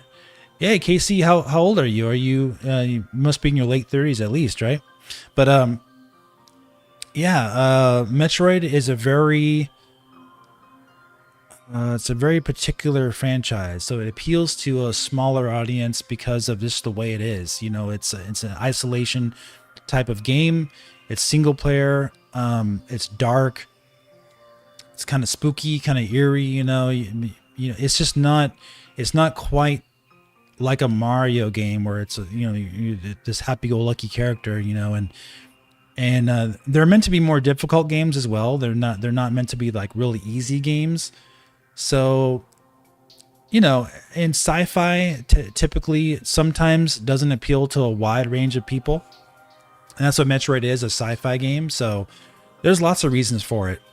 But Metroid Dread sold over 3 million copies, so I would say we're on a good track because that was the biggest selling Metroid game of all time. So I think we're on the right pace to get Metroid Prime also close to those types of numbers for Switch 2 and Switch 1 as well, as long as their marketing campaign is really good. Do you think the name of Switch 2 will be critical for sales like for Wii U, Dark Charizard? Yeah, I would say yes and no, but more yes, I would say.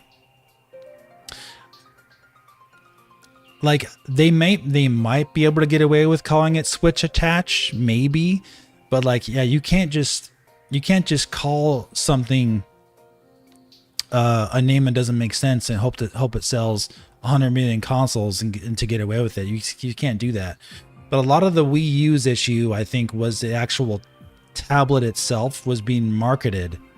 Like the name was bad, name was really bad, but like the marketing of the console, they were marketing a tablet and they were showing Nintendo Wii controllers being used with it, and they weren't even showing the console in the marketing.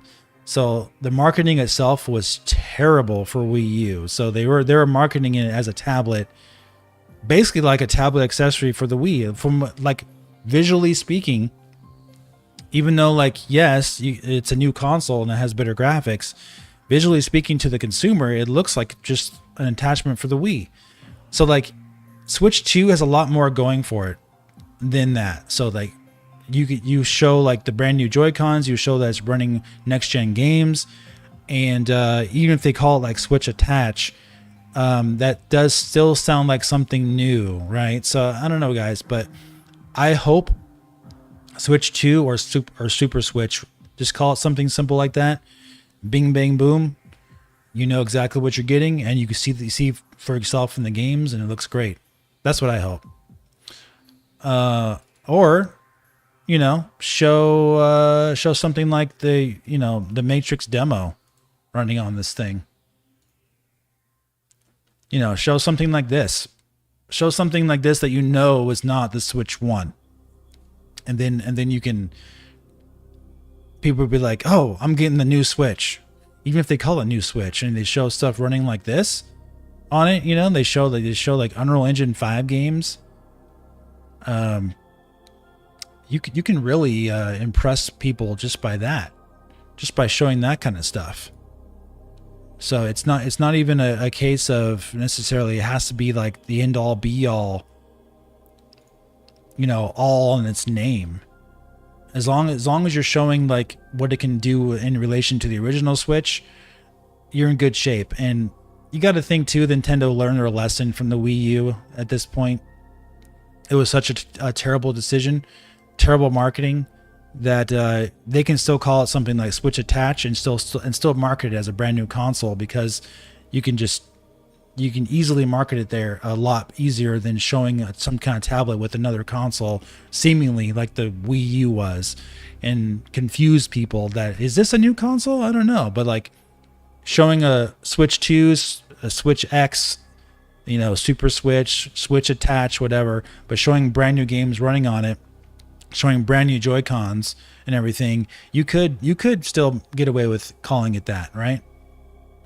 Having the name not be so detrimental to it. Hey RPX, yeah, buddy, yeah, you missed quite a bit, but the live stream will be in a VOD format. You can watch from the beginning. We covered a lot of stuff: Switch 2 specs, Metroid Prime 4, Joycons, the magnetic stuff, rumors about performance, versus Steam Deck versus Xbox Series S, all that stuff. So yeah.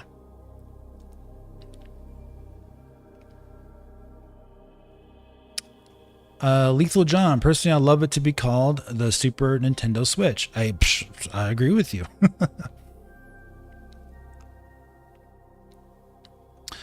Of all that you know now about the current Switch, what surprises you the most considering all the previous rumors? What are you referring to? You referring to like back in the old days? Nothing really. I think I was most surprised that it ended up just being exactly what the reports were, and nothing else. That was like I was like, huh? So they just figured out the whole thing and that was it. So I was a little bit underwhelmed by the Switch One because of that. It was nothing. It was literally just a tablet you plug into your TV and that's it. But like the way they marketed it, the Switch One, obviously they learned their lesson from the Wii U and they marketed it fantastically. And the usage of the Switch has never been done before. So that was really cool because like you could plug in your PlayStation Vita, PlayStation Portable from the early days to your TV. It just was cumbersome to do so. You could still plug it into your TV though. So I think they nailed the aspect of you being able to dock instantly and take it off right away and play on the go like right away. So like playing your TV and on the go instantaneously, I think that is the biggest selling point of the Switch, the gimmick, so to speak. Very simple, easy to understand.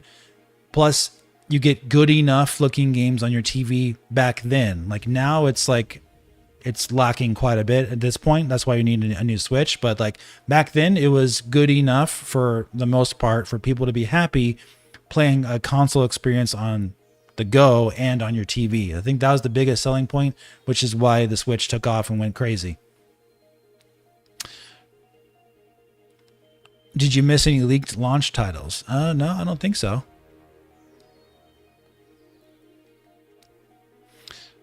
What surprised me was someone who was actually able to hold the console but wasn't allowed to see it. Oh, I don't know what you mean by that.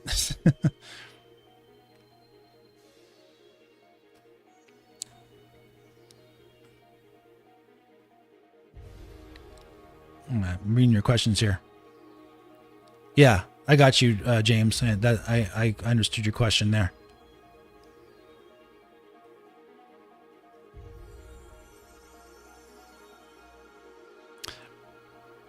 We really need to think of the new generation children's mentality to have a proper Nintendo console name. Times and people have changed. Back then, the word super meant something. Will it now? Yeah, you're right. You're right. I don't know. Is super really being used in much anymore? Can you think of any new pieces of hardware or technology that use the word super? Either way, though, super is a way of saying that something is better, right? Dwayne Davis, I didn't answer your question. Let me see. What was your question? I may have missed it. Oh, okay. Yeah, guys, if you want me to see your questions better, tag me. So like, do you do like at S Metal Dave 64? If you want me to see your questions better, at Super Metal Dave 64. Otherwise, I'm gonna miss you. So yeah, so just do it like that, and I'll see your questions. You go find your question, buddy. Yeah, Dwayne Davis, you probably were late to the stream, maybe. But yeah, my guess is 1.8. Well, like 1.5 at the very lowest teraflops for Switch 2, but like that's portable mode. So like I've been saying this for the past year plus. 1.5 teraflops is like the lowest in portable mode I would say they could go, and then while docked, 3 teraflops, right? I think that's the lowest they could go, but I'm hoping for 2 teraflops in portable mode and 4 teraflops docked. That's like the sweet spot, and then you'll be able to get pretty much all the ports from current gen, and they should be able to look pretty darn good on the go and on your TV at that point. And I'm just showing you some Unreal Engine 5 examples here of the latest games that are running on Unreal Engine 5, because this is what games are going to be. You know, you would hope that these games are going to be ported to Switch 2. Games that run on Unreal Engine 5, if they can run on the Matrix Awakens demo, then they should be able to run UE5, and especially now since it's getting a lot better. Okay.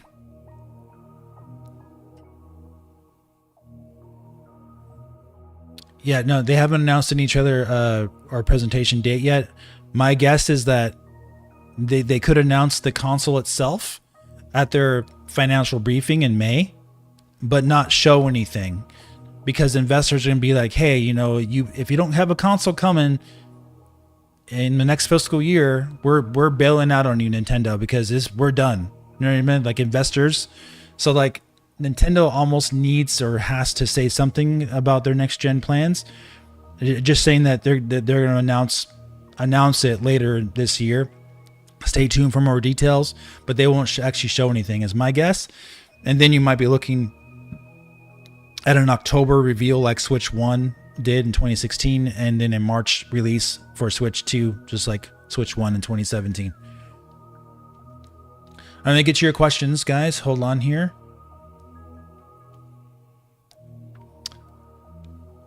Thoughts on Paper Mario 1000 Year Door day one? No, I won't be picking that up. I'm just not a big Paper Mario fan. It looks fun though, right? So hope you guys enjoy it.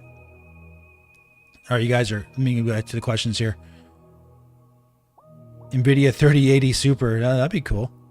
Oh yeah, you're right. Yeah, of course. So yeah, Super's still used. I totally forgot about GPUs, right? Will third parties finally come back to Nintendo Switch 2? Or will they want to stay a Series X and PS5 Pro level? Yeah, you see? And that's another thing to think about. They got a PS5 Pro coming out. But really, all these games are just they're just PCs. All these consoles are PCs at this point. Obviously not exactly like PCs, but like they're using PC components as far as GPUs and things like that. So PlayStation 5 Pro, all the games still got to run a PS5 base. It's going to be the same rules as PS4 Pro. So I wouldn't be too worried about that for Switch 2. But you're probably going to be seeing some differences in like, you know, 1080p 60 versus 4K 60. You know, you could be seeing more 30 frames per second third-party ports yet again on Switch 2. You know, all that kind of stuff. Lethal John, I don't know the type of power consumption of DLSS. Does it make sense for Nintendo to have the option for developers to run games at 720p and upscale to 1080p in portable mode?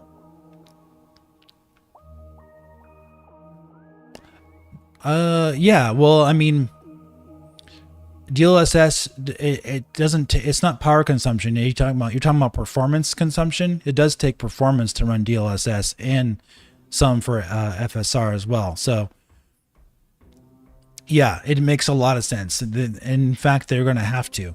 In order for the games to look good in portable mode, they're going to have to be using some kind of upscaling technology to look good on a 1080p screen. Reports are saying it's a 1080p screen. It probably is at this point. So yeah, if they're running games at 540p, 720p in portable mode and using Nintendo's proprietary upscaling technology to upscale at 1080p, you may not even notice a difference when you're playing in portable mode. It may look nice and crispy. It's all about the end result to your eyes and how it looks.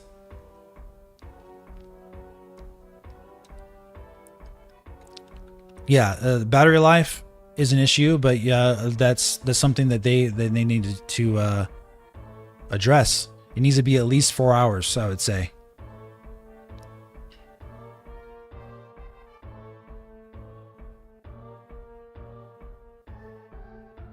Yeah, chemist. Is that how you say your name?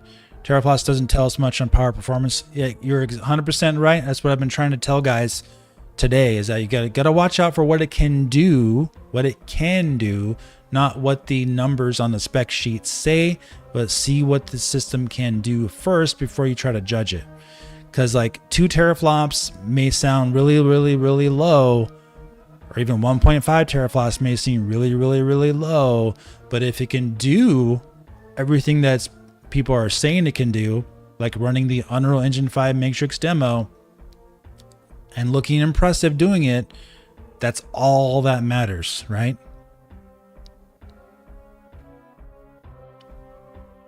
Would they still use physical copies? You talking about for Switch 2? I would say yes.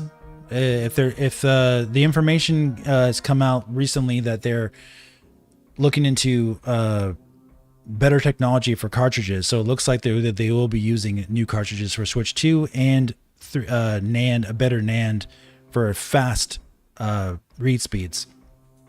We talked about that earlier in the stream. James Jarvis, it may be a stupid question, but how much more powerful multiple wise Switch 2 would be? 3 to 4. Oh, okay. Well, depends. Like I said, we can do some math here. Let me put this up. Okay. We can do some quick math on that. Let's see, like Switch 1 is about 200 gigaflops in portable mode. Switch 1 is about 400 gigaflops in docked mode, right? That's what's been reported on. So basically, if it's 1.5 teraflops in portable mode, you're looking at man.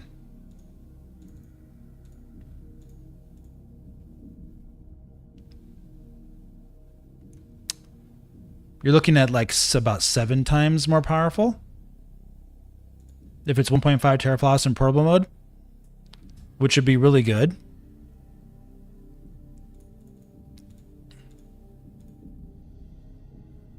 Like 7.5 times more powerful. That's really good. That's like a next gen leap right there. And then docked mode, obviously it's 400 gigaflops.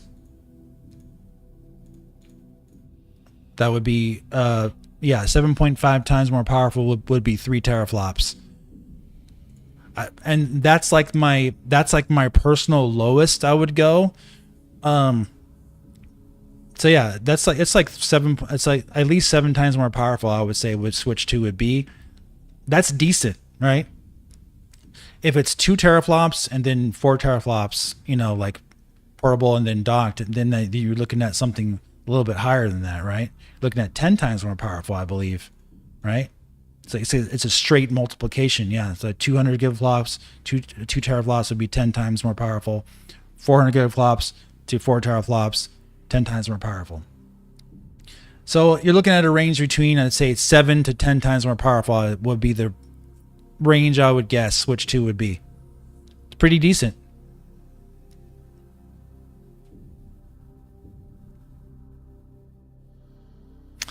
Doesn't Switch have a lot of third-party games? I feel no lacking of them on priority console. I travel a lot.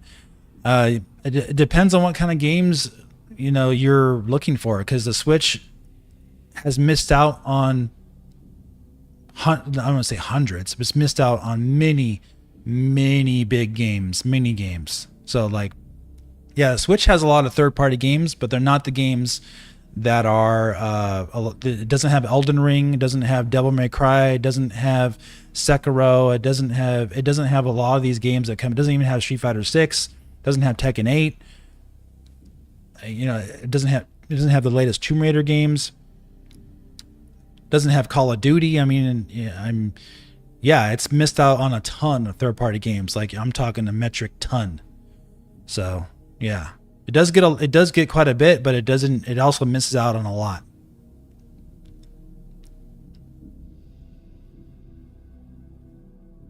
Everyone believes Nintendo's looking to introduce the console the next 7-8 years when the console life cycle has been cut in half recently. Yeah, we'll see. Olivia Maxwell, do you think Nintendo would ever make a primary home console again after a Switch 2? I think that's planned when hinder their console performance in comparison to Microsoft over time. Yeah, I mean, I've talked about this before too. I think that they probably will release a home only variant like of the Switch 2, which is just the guts of the system in a small form factor without the screen attached. Possibly more storage and stuff, but I don't think they would like increase the power of it at all. I think it would just be like maybe be more more user friendly for home users. But I think that's a very good possibility. They would have just a digital only home version or something like that, maybe, or one that accepts cartridges. We'll have to wait and see.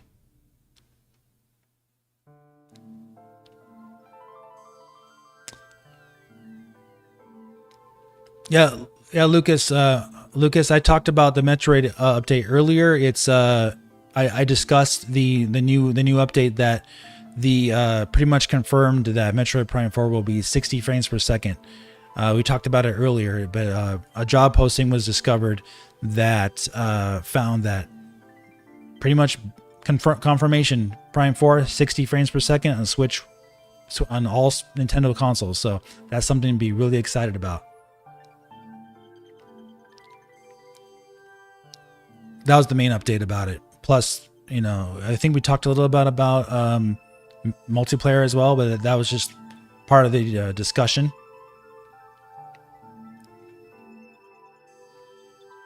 No problem, James. Xbox games are coming to Nintendo. Yeah, they are. They're starting to, at least. Do you think Nintendo Scarlet? Do you think we will have a new cartridge for Switch 2? Definitely. In fact, I think it's basically confirmed that they will.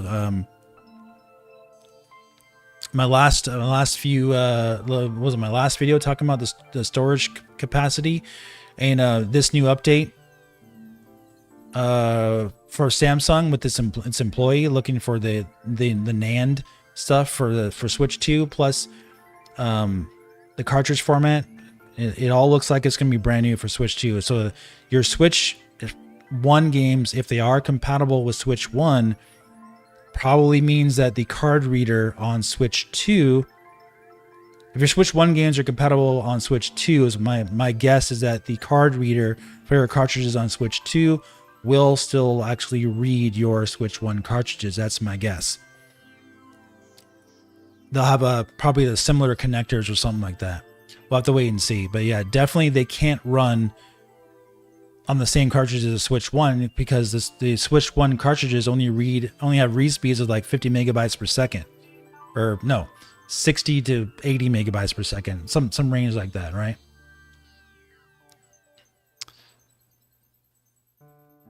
KC, thank you for the super chat. Would you be disappointed if Prime 4 isn't cross-gen? You mean like if it's not on Switch 2? I would be disappointed, but I would have to see Prime 4 in action to be judge to have my final judge, but like they'd be missing out on a huge opportunity, obviously, and everything really does, to be 100% honest with you guys, this thing's gonna come to Switch 2 in some form. Like everything is pointing to that. We've seen all the information point to that in my videos that we've done and uncovered all the information. So they're doing stuff on this game, Prime 4, that isn't even possible on Switch 1. Like we've seen the evidence of that. Not that it's not coming to Switch 1. It's not the other way either. I think it's a cross-gen game. I do think it's going to be Switch 1 and Switch 2, but it's going to be heavily enhanced on Switch 2.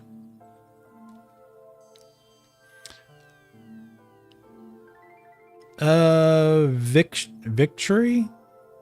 I didn't say your name. I'm sure people have already asked you, but I'm curious. Switch 2 is basically going to be between a Steam Deck and PS4 Pro, correct? Sorry to bug ya. You see what I mean though? Like that is such a nuanced question. But yeah, I talked about this in depth earlier in the stream. It's more about what you can do with the current technology, more so than numbers on a page. Because PS4 Pro is 4 teraflops, yet it's outperformed, by in a lot of ways by the Xbox Series S, which is also a 4 teraflops machine. So if it's NVIDIA based too, like teraflops won't tell you anything, because NVIDIA based teraflops versus AMD teraflops don't mean the same. You get a lot more performance for less teraflops for NVIDIA than you do with AMD. So like, again, but like I said, like the actual like spec range, I still think 1.5 portable to 3 docked to 2 teraflops portable to 4 docked teraflops is the range that Nintendo probably is trying to target. Straight up doubling when you're docked. Again though, like I said, don't judge those numbers. Wait till you see what they can do on screen. I'm sure it's going to be really impressive.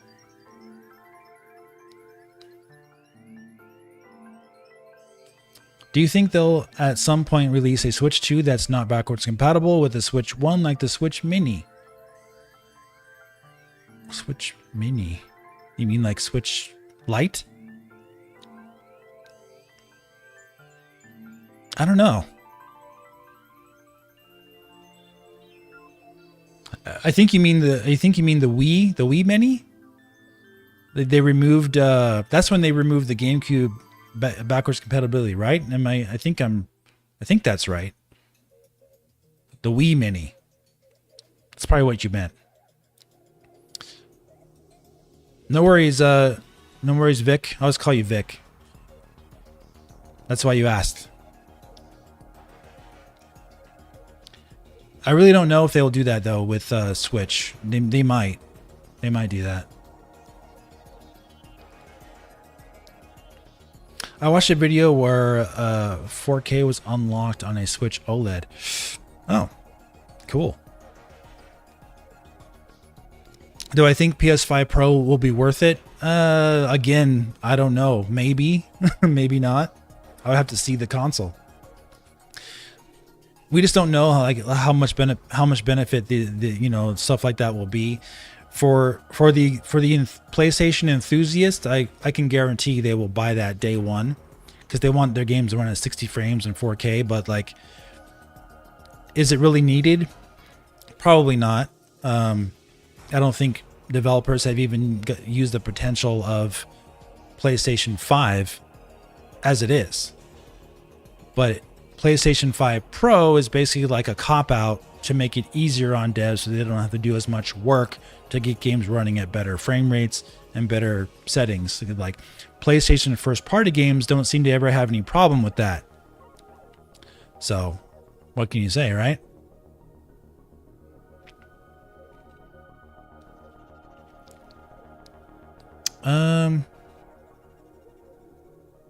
Yeah, Vic. So what you can do with what you're given. Switch 2 will have a bunch of new tech, almost likely to make it even better. And I wasn't here to start a stream. Figured someone asked. Yeah, gotcha, man. Do you think Switch 2 should use cartridges or discs? Disc. It's pretty much already confirmed, close to confirmed that they're using cartridges. So discs, I don't think would make any sense or even fit on a portable device, right? They tried that with, what was it, PlayStation? Was it PSP? Used like those UMD discs. Didn't work very well. It was like really bad for battery life too. Like their original PSPs lasted like 2 hours on battery life. It was like really bad. So yeah, I think discs are not good. PS Vita didn't use discs. No, it used proprietary like game cards. Vic says PS4, PS5 Pro, and Xbox seem so useless right now. They barely use the power of the PS5 is full of. A lot of the AAA games are on PC, and some even are to play on PS4. That's true. You know, the sad thing is that, you know, Nintendo is the only console developer and game developer that has exclusives that are not on PC. So it kind of PlayStation 5 still has exclusives, but they seem to be going the timed route. So if you buy a PS5 exclusive, you'll get it on PC like a year later or 2 years later. So Nintendo's not doing that. So they are feeding their own like usage for you needing to buy their console. So buying the buying the Switch 2 is beneficial for you because there's no reason for you to buy to wait for anything else, because you know you're only getting it on the Switch 2 and that's it, because Nintendo, that's how Nintendo makes money. That's how they do business. Something along the line has changed with PlayStation and with Xbox, obviously Xbox. They see it more about corporate and making a lot of money than they do about brand uniqueness, I think. Because if you're putting everything on PC, your uniqueness as a brand diminishes a bit, because you're not able to actually put your own proprietary control methods into that game anymore, because they're being modified, or they have to make them work for PC. So that is the beauty of Nintendo, is what they've always done, is that they've had these experiences designed around their console, and you know what they make, you know, for their control aspects of their console, or how you can play a game, you know, probably on the go with a Switch. Granted, for Switch 1, the actual like uniqueness of their experiences hasn't really been that much different versus other consoles, because you still have the dual analog control system. They tried to do some stuff with, what was it, Switch 1-2 Switch, right? ARMS, for example, with the motion controls, but like Splatoon with motion aiming and stuff like that, that works. You know, but it's very few and far between examples. So it's a balancing act. You know, you have exclusive content on your console. You also have exclusive ways to play on your console. I think it just gives Nintendo a lot more value to their brand if they keep it on their one ecosystem. It gets you to buy into their ecosystem 100%, and it means that they're not having to worry about making games on other platforms like PC. It's always worked for Nintendo. They're a very stubborn company, as you know, so I don't see them changing that anytime soon.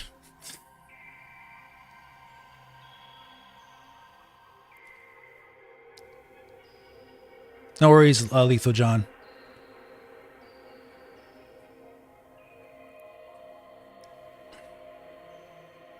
I appreciate all your questions, though, guys. I know I've been away for a while. Like I said earlier in the stream, if you missed it, I have been busy moving across country. I now live in Illinois.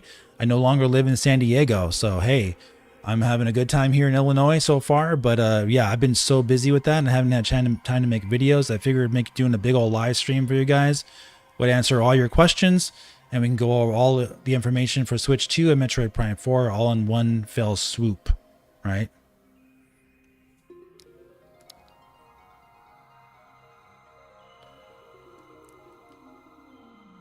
Yeah, and well, one thing I'm very much against is fanboyism.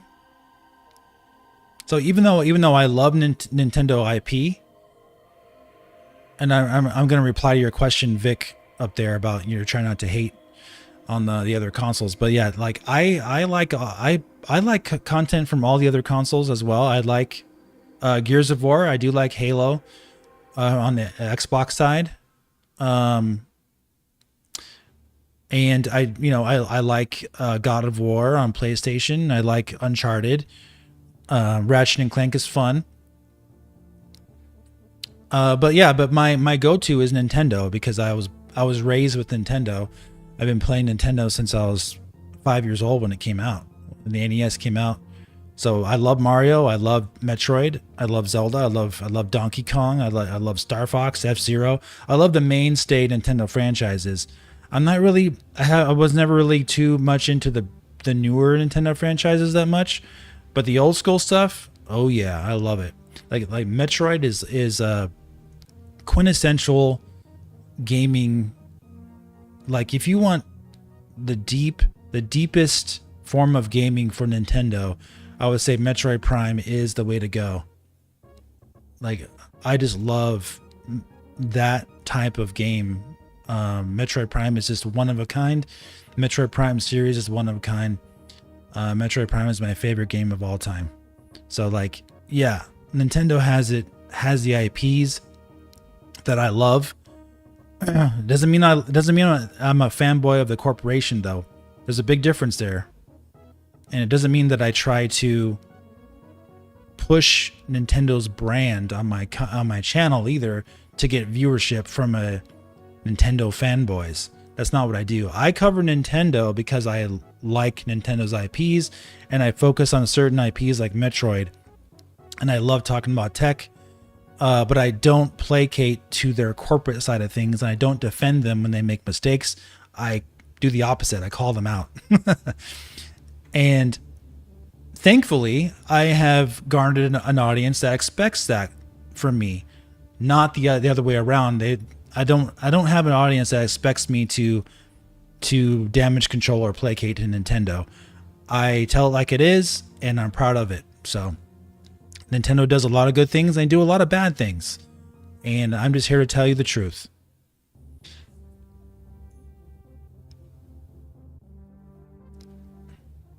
I am 43.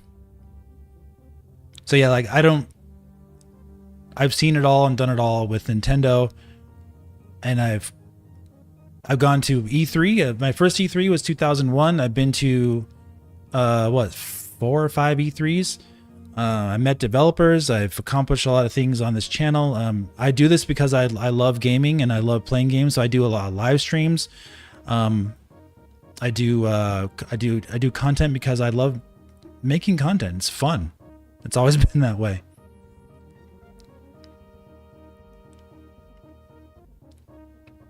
Yeah, Kirby's not my type of game.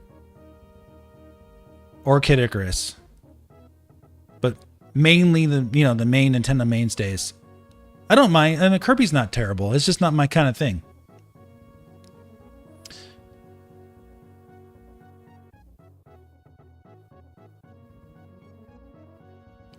Dale Almono, they'll go PC sooner or later. Too much money left on the table.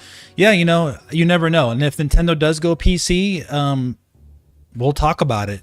I don't know if they will anytime soon, but like if they do, there's nothing we can do about that. The main thing though that I love about Nintendo is their uniqueness of their IPs and how well they make games.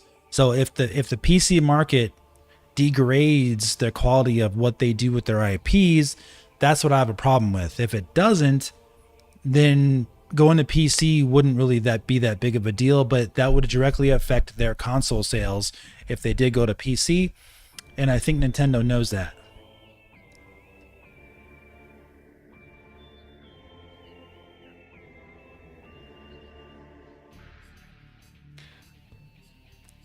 I also like other Nintendo franchises I like, Vic, are Pilot Wings, Excite Bike, Wave Race, 1080 Snowboarding, Eternal Darkness, which is Nintendo's IP, but they haven't done anything with it. I like a lot of those games. Xenoblade Chronicles is really good, but I'm more of a fan of Xenoblade Chronicles X, to be honest with you. I think I'm a little burned out on the Xenoblade Chronicles series at this point, like the regulars Chronicles series. I think I would love to see Monolith Soft make something new and add some real-time combat.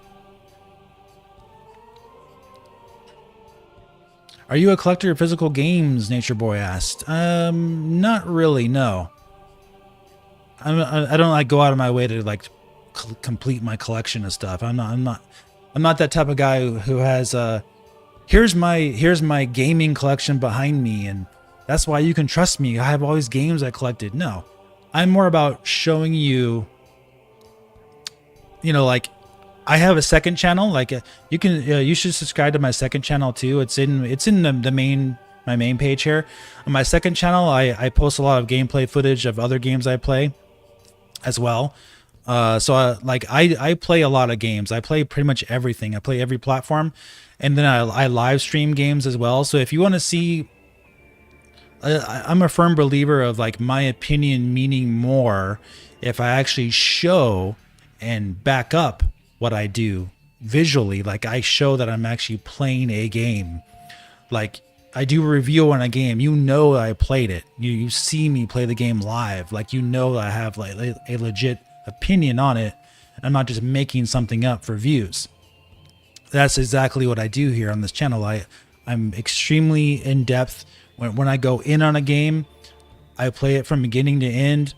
I try to do as much as I can with it. I get the full, like meat and potatoes out of that game, especially if I love the game, and then I share my honest thoughts on it with you.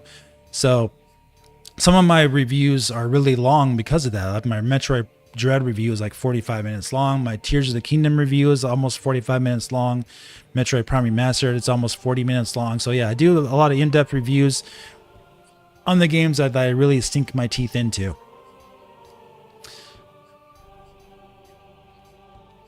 Did you like Prince of Persia: Last Crown? Played it recently and really liked it. Metroid Dread is my favorite recent 2D action explorer game.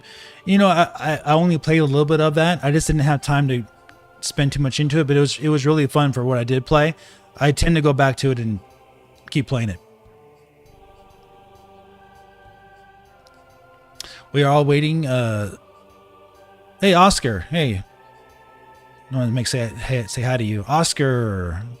Hope you're having a good weekend. Yeah, thanks, buddy. Oh, yeah. Bryant. We are all still waiting for Microsoft to announce their announced project. That's supposedly an action adventure game. Yeah, I'm hoping that they stop with the same exact. Yes, they've added some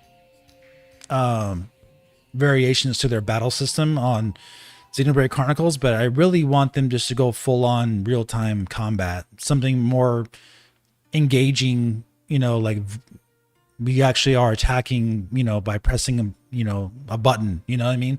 So like Final Fantasy VII Remake and Rebirth do a great job of that. So Pilot Wings, yeah, love to see them bring it back. Yeah, new IP for Microsoft, that'd be great.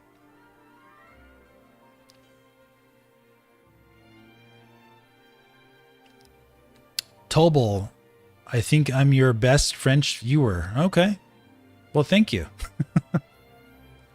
I'm not sure of many people who are from France who watch, but I appreciate you coming out, buddy.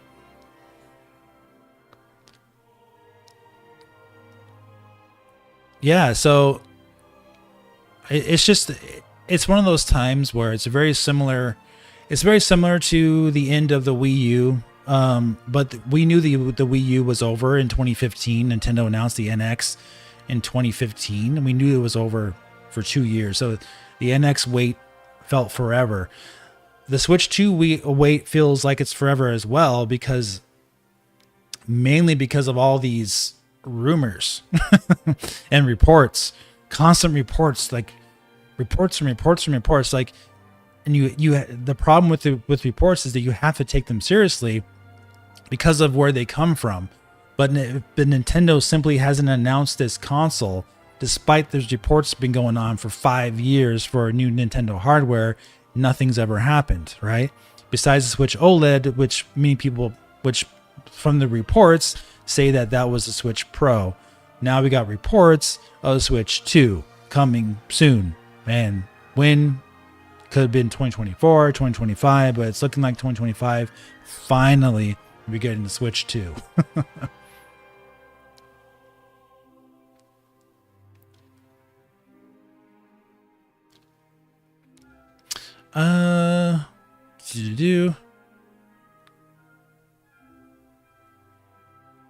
Yeah, Yeah, thanks, Tobal. I appreciate that. My one of my main goals is just to provide as much real information as possible, but in order to do that, I need to go out and find the information. So I have to research it, do a lot of, backtracking, like in Metroid, do a lot of researching on the information, make sure I have my ducks in a row, and then present it to you guys, and then we discuss on it. And yes, there's still some speculation, because you got to speculate on what could happen if certain outcomes take place. So but one thing I love about doing YouTube is finding real information to share with you guys, not just some rumor somewhere. That's the best feeling for me, is finding something new that someone else hasn't shared. Then it feels more personal, like it's more like mine. You know what I mean? Like, even though I'm finding something else, but hey, yeah, welcome, Bell. Vic, PS4 level graphics would be better for the industry, as they would be like a baseline much better off comparison. Yeah, I mean, there's nothing wrong with PlayStation 4 graphics. Like, we've hit a wall. I think you all agree that we hit a wall, right? With graphics. We're getting more flourishes. We're getting ray tracing. Ooh, better shadows, better lighting effects. But like, when you think of things here, let me switch over to. Let me show you this again. When we see things like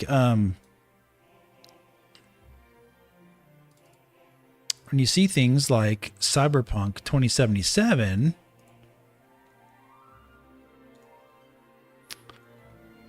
So yeah, when you see something like Cyberpunk 2077, for example, this is one of the most technically advanced games that there is, and I'm showing this. I'm running this on my 4090 at maximum settings, 4K, ray tracing, everything's on, super big. But like, the actual like quality of the graphics is still like based on like a PS4 level of graphics. I'm talking about models and like textures. Like, you've reached a point where it's very limited as how much more they could go. So like, what they're doing here though with Cyberpunk is they're adding like things like ray tracing, right? So ray trace reflections, ray trace shadows, all that kind of stuff is what they're doing now, and all that takes like a lot of performance. Like, it kills your performance, right? So you turn that stuff off, and you can probably run a lot of that stuff on a Switch 2 and have the same models, same textures, but just you have pared down lighting and pared down shadows, because literally, like a game like Alan Wake 2, for example, I can't even run that on my 4090 on my PC at a locked 60 frames per second at max settings at 4K. A lot of these games can't even be run at those settings on PC. And all it is, seriously, is just dialing down shadows and turning off ray tracing, and you can get it run fine, even on consoles. So like, I think we really are at a point where even PlayStation 4 level of graphics, I think people would be happy with that for a Switch 2, as long as they're running at 60 frames per second. Because like, a lot of these problems with PS5 and Xbox Series X is that they're trying to do too much on the hardware even now, and they're not even able to run these games without looking like a soupy mess, just like smeared, like Vaseline on the screen, even for these current gen consoles, just to get them to run at 60 frames per second, because they're trying to do way too much with the graphics. But it all has to do with lighting and shaders and shadows. Like, models and textures are geometry, yes, too, and then you got some more geometry there and stuff like that. But like, really, this game runs on PlayStation 4. Yeah, it runs at 30 frames on PlayStation 4, and yeah, it has worse lighting, but it still runs on the PS4, Cyberpunk. And this is the most demanding game on PC at this point, besides Alan Wake 2, pretty much. So Is there really a big problem with PS4 graphics? Not really. What I would really like to have is more consistent frame rates, like 60 frames, better image quality, and like good enough graphics. And I think we'll be happy with that, guys. I really do. I really do think we will be happy with that. Is Cyberpunk still buggy? No. No. I mean, the game's 4 years old now, so you would think they fixed it. We have hit a wall, yeah. Like, for example, I still believe art style trumps all, right? So if you play Legend of Zelda Wind Waker HD on the Wii U or on Dolphin, for example, say you're emulating it on the GameCube version, that game looks fantastic in 4K 60 frames emulated with the original assets from 2003, 2002 on GameCube. So a lot of times art style will trump what you do with actual like model density and model, like, you know, how many polygons you're pushing.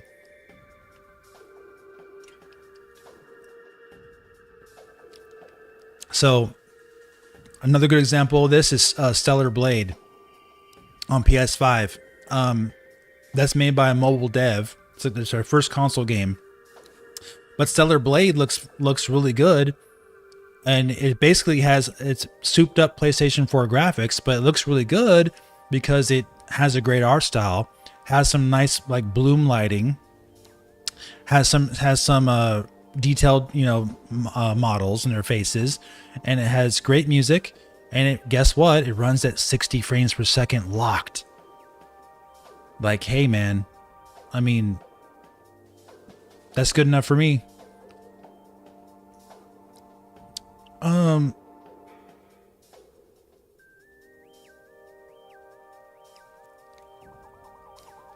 You're curious as to what comes with this console. It just, yeah, you know, you came to the right place. Like, that's the best like take I can give on Switch 2 for you guys is that, you really need to be careful with jumping with knee-jerk reactions from people online, people on YouTube, Twitter, for example.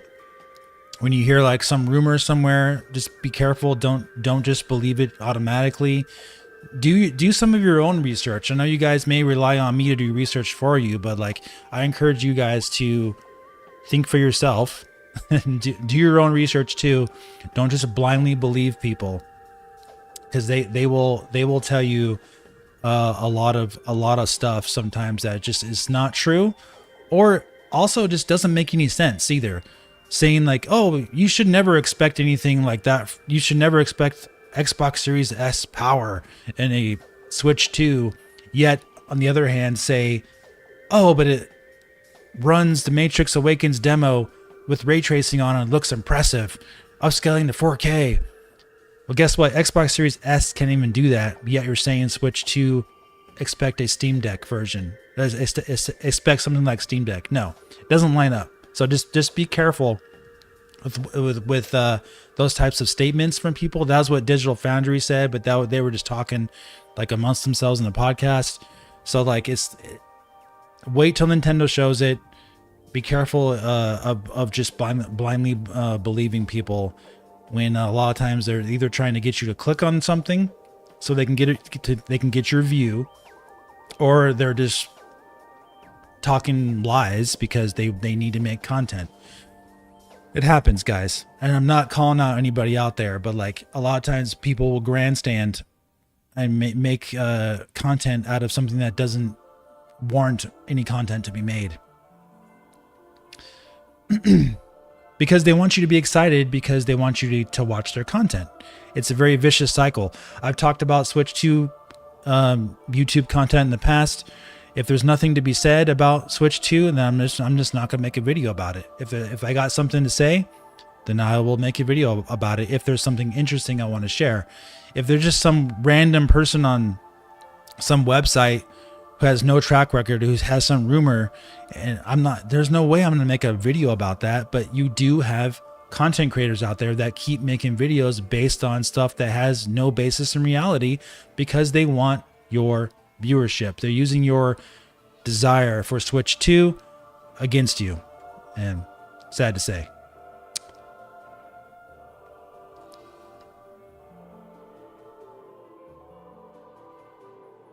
Yeah. Frame rate, the biggest issue. Yeah, I totally agree, man. Games need to be playable. You need to have good input, input latency. A lot of these games require like Twitch, button presses. If you want to have a good action experience on Nintendo's next console, you need to be targeting 60 frames per second. That's just how it is, man. If you're doing some kind of slow-paced RPG, then I can totally understand why 30 frames would be okay. But I'm telling you, no more action-based games, no fighting games, no first-person shooters, fast-paced first-person shooters. None of those games should be targeting 30 frames on Switch 2. We need 60 frames for those games. Racing games, too.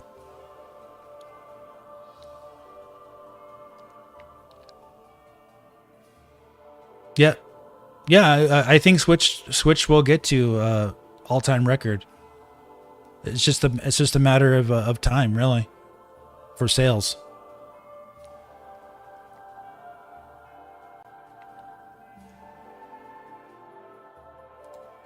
Hope you guys are enjoying this, all this cool footage.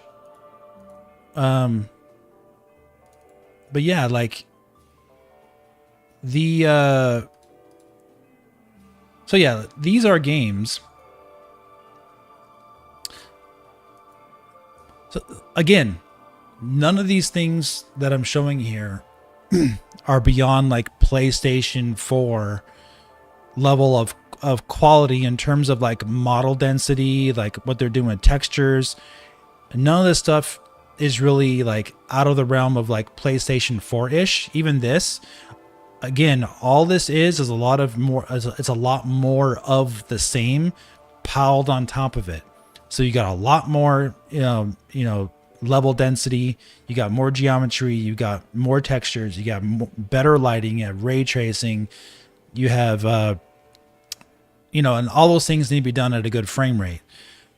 So yeah, so the like PS4 was like I think the last real big jump in graphics that we had, because it was a substantial leap over PS3. It really was. It really, really was. Because it introduced a lot of new like techniques like PBR, like physically based rendering, and lots of different effects on screen. A lot better than PS3. Plus, PS3 and Xbox 360 had games that were targeting like 720p, 640p, like 15 to 20 frames per second. It got really bad on those consoles. So yeah, it's just one of those things where a lot of this stuff can be done on a PS4 level of hardware with a lot of work being done in it. Again, not that we're saying that Switch 2 will be a PS4 at all, but like using modern techniques, using modern APIs, using all the latest technologies, and having something that has a 4 teraflops range, 3.5 whatever docked, and 2 teraflops, 1.5 whatever portable, with the latest stuff. Yeah, you could get stuff that looks similar to what I'm showing here with downgraded settings, and you could still target 60 frames. It's definitely possible, and I think that's what we're going to be getting with Switch 2.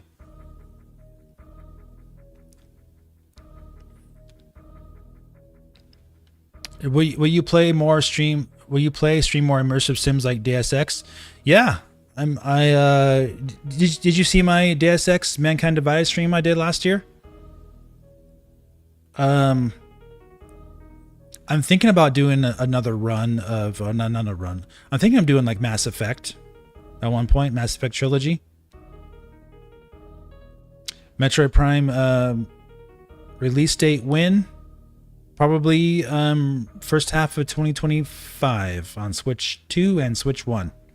Swan Song. Patience, young one. The time will come and you will know when it does. Yeah. Yeah, so that goes to show how much PS4 has lived like that level of graphics has survived quite a long time. Like you're talking about 2013 console. Here's Street Fighter. Like remember, Street Fighter 6 is on PlayStation 4. I showed this earlier. I showed this a little earlier how the PS4 version of Street Fighter 6, this is from Digital Foundry, compares to the Xbox Series S, and it's actually has better textures than Xbox Series S because of Xbox Series S's limitations. See that? Look at that.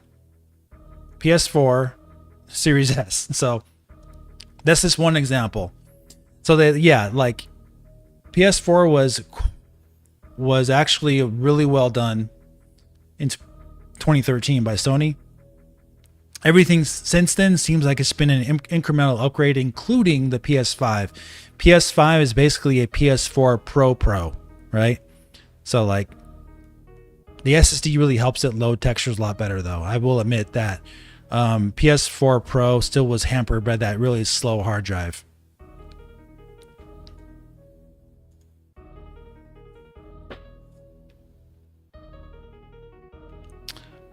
All right, James, have a good one, man. Yeah, I'm gonna wrap it up now. We've been going for about 2.5 hours. That's usually about how long we go on these streams, guys. Let me see if you guys got any final questions for me.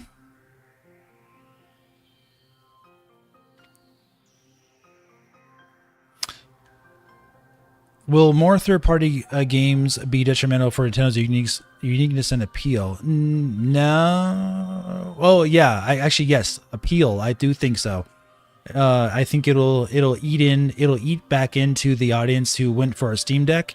I think those will go for a Switch 2, and I think people who want to play a game like Call of Duty, who are playing it on their PS4 at home, maybe they will want to pick up a Switch 2 to play it on the go. See what I'm saying? And crossplay probably will be a thing. I do think extra third-party support of the games they're not getting on Switch 1 will be a huge factor for Switch 2 to have even more mass market appeal.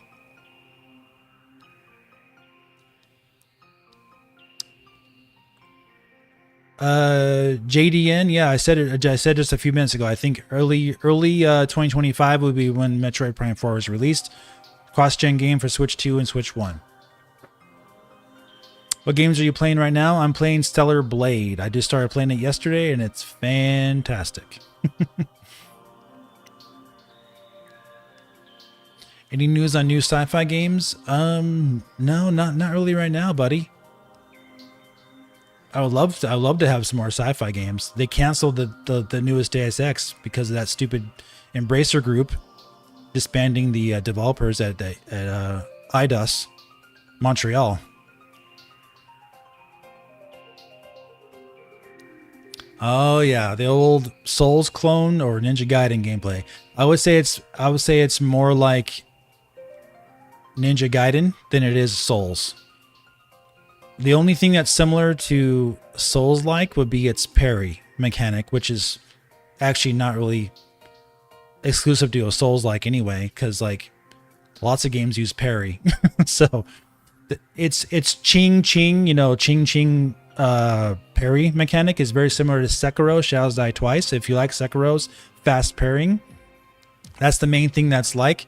Otherwise, the combat is very much more like Nier Automata or Nier Automata, or you want to call it, and Bayonetta, DMC, and like I said, Sekiro. So I don't really consider it a Souls-like personally. It's more of an action adventure game.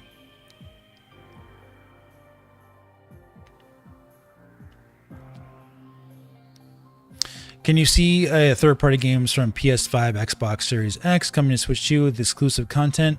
Yeah. I don't know about any. I don't know about any Link skin for Elden Ring, but that's a great idea. You should call Nintendo. Okay, call Nintendo up and tell them, hey man, look how much money you would make on the Elden Ring, extra costume pack for your character. Use a Link skin. That would be a great idea. Captain Dodge would love to see Elden Ring and Armored Core come to next gen Nintendo system. Yeah, man, I'm telling you. So it's millions of dollars Nintendo can make on that stuff. Like Nintendo's franchise, Nintendo's fan base was what I mean. They would eat those games up. Like a lot of people are not like content creators. You know, like I have gone out of my way to purchase all the latest and greatest stuff because I like to have a bigger opinion on gaming as a whole. If I isolated myself just on Nintendo games, I wouldn't be able to give you a very unbiased opinion on the industry. So if I'm not playing games on PC, if I'm not playing games on PS5, if I'm not playing games, on these other platforms, then I wouldn't be able to really have a very clear idea of what goes on in the industry if I don't do that. A lot of people who watch certain Nintendo content creators they just play Nintendo, which is totally fine. But you also are isolated into not even experiencing what these other games can offer from other platforms because you don't get them ported to the Nintendo console. A lot of people simply can't afford to have another console, which is also understandable. So this is why, like, when I play these other games, I like to share with you guys, like, yeah, I think you guys would love such and such game ported to Nintendo's console because I've played it and I know the Nintendo's audience would love it. You see?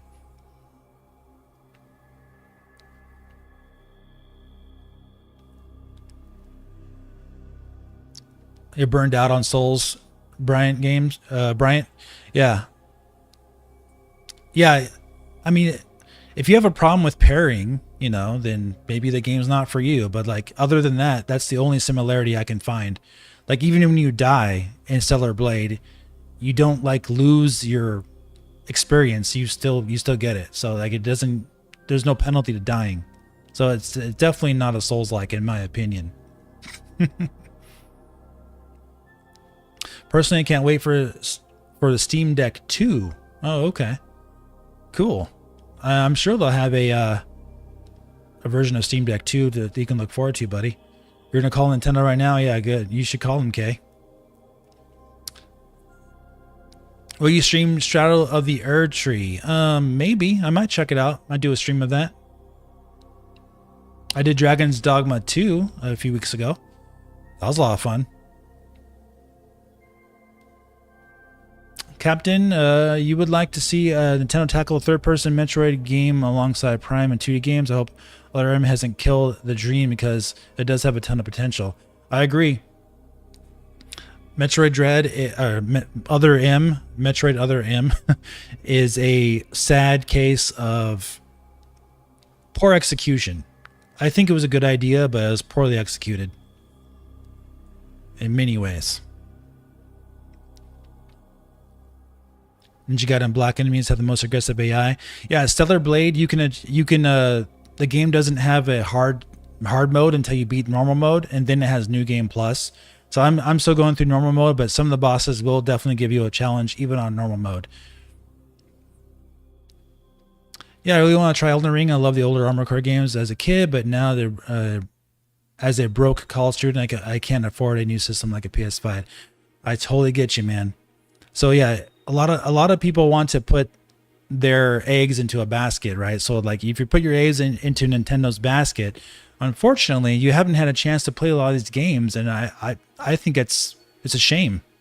It really is. Hit the like button. Yes, please. Please hit that like button for me, guys. Thank you for your support so far. And been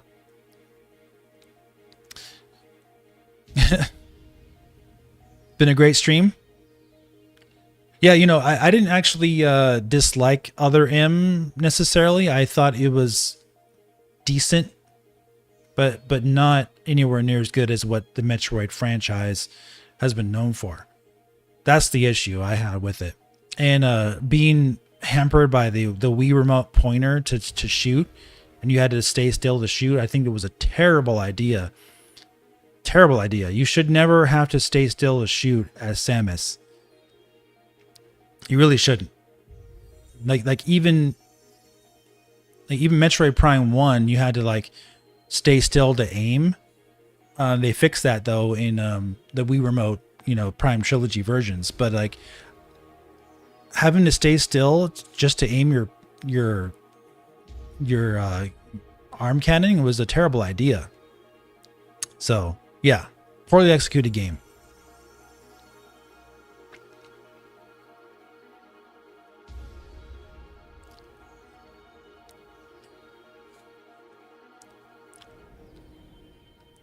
Tommy Tycoon, make a video about this later on this.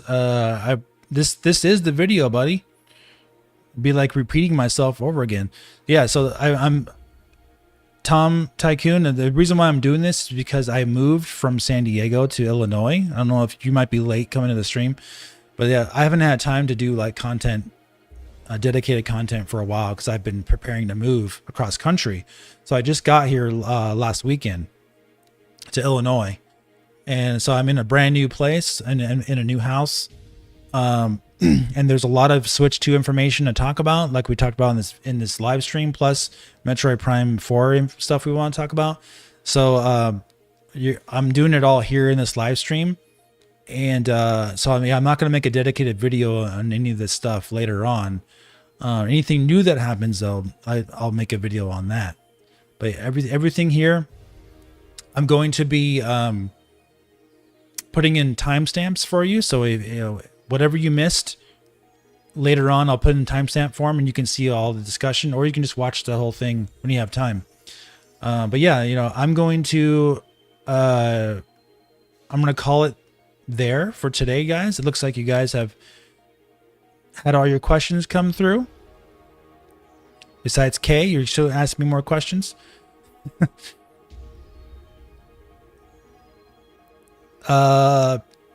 Other wish, new Mario, new Donkey Kong Country, new Zelda. All right, guys. But yes, thank you all for coming out to the stream. Please do hit that like button for me. Thank you for all your years of support. A lot of you guys have been here for many, many years. I've been doing this since 2010, and some of you guys have been here ever since. So you guys are the best, and I wish you the best. Have a wonderful weekend, and I'll see you very soon. Take care.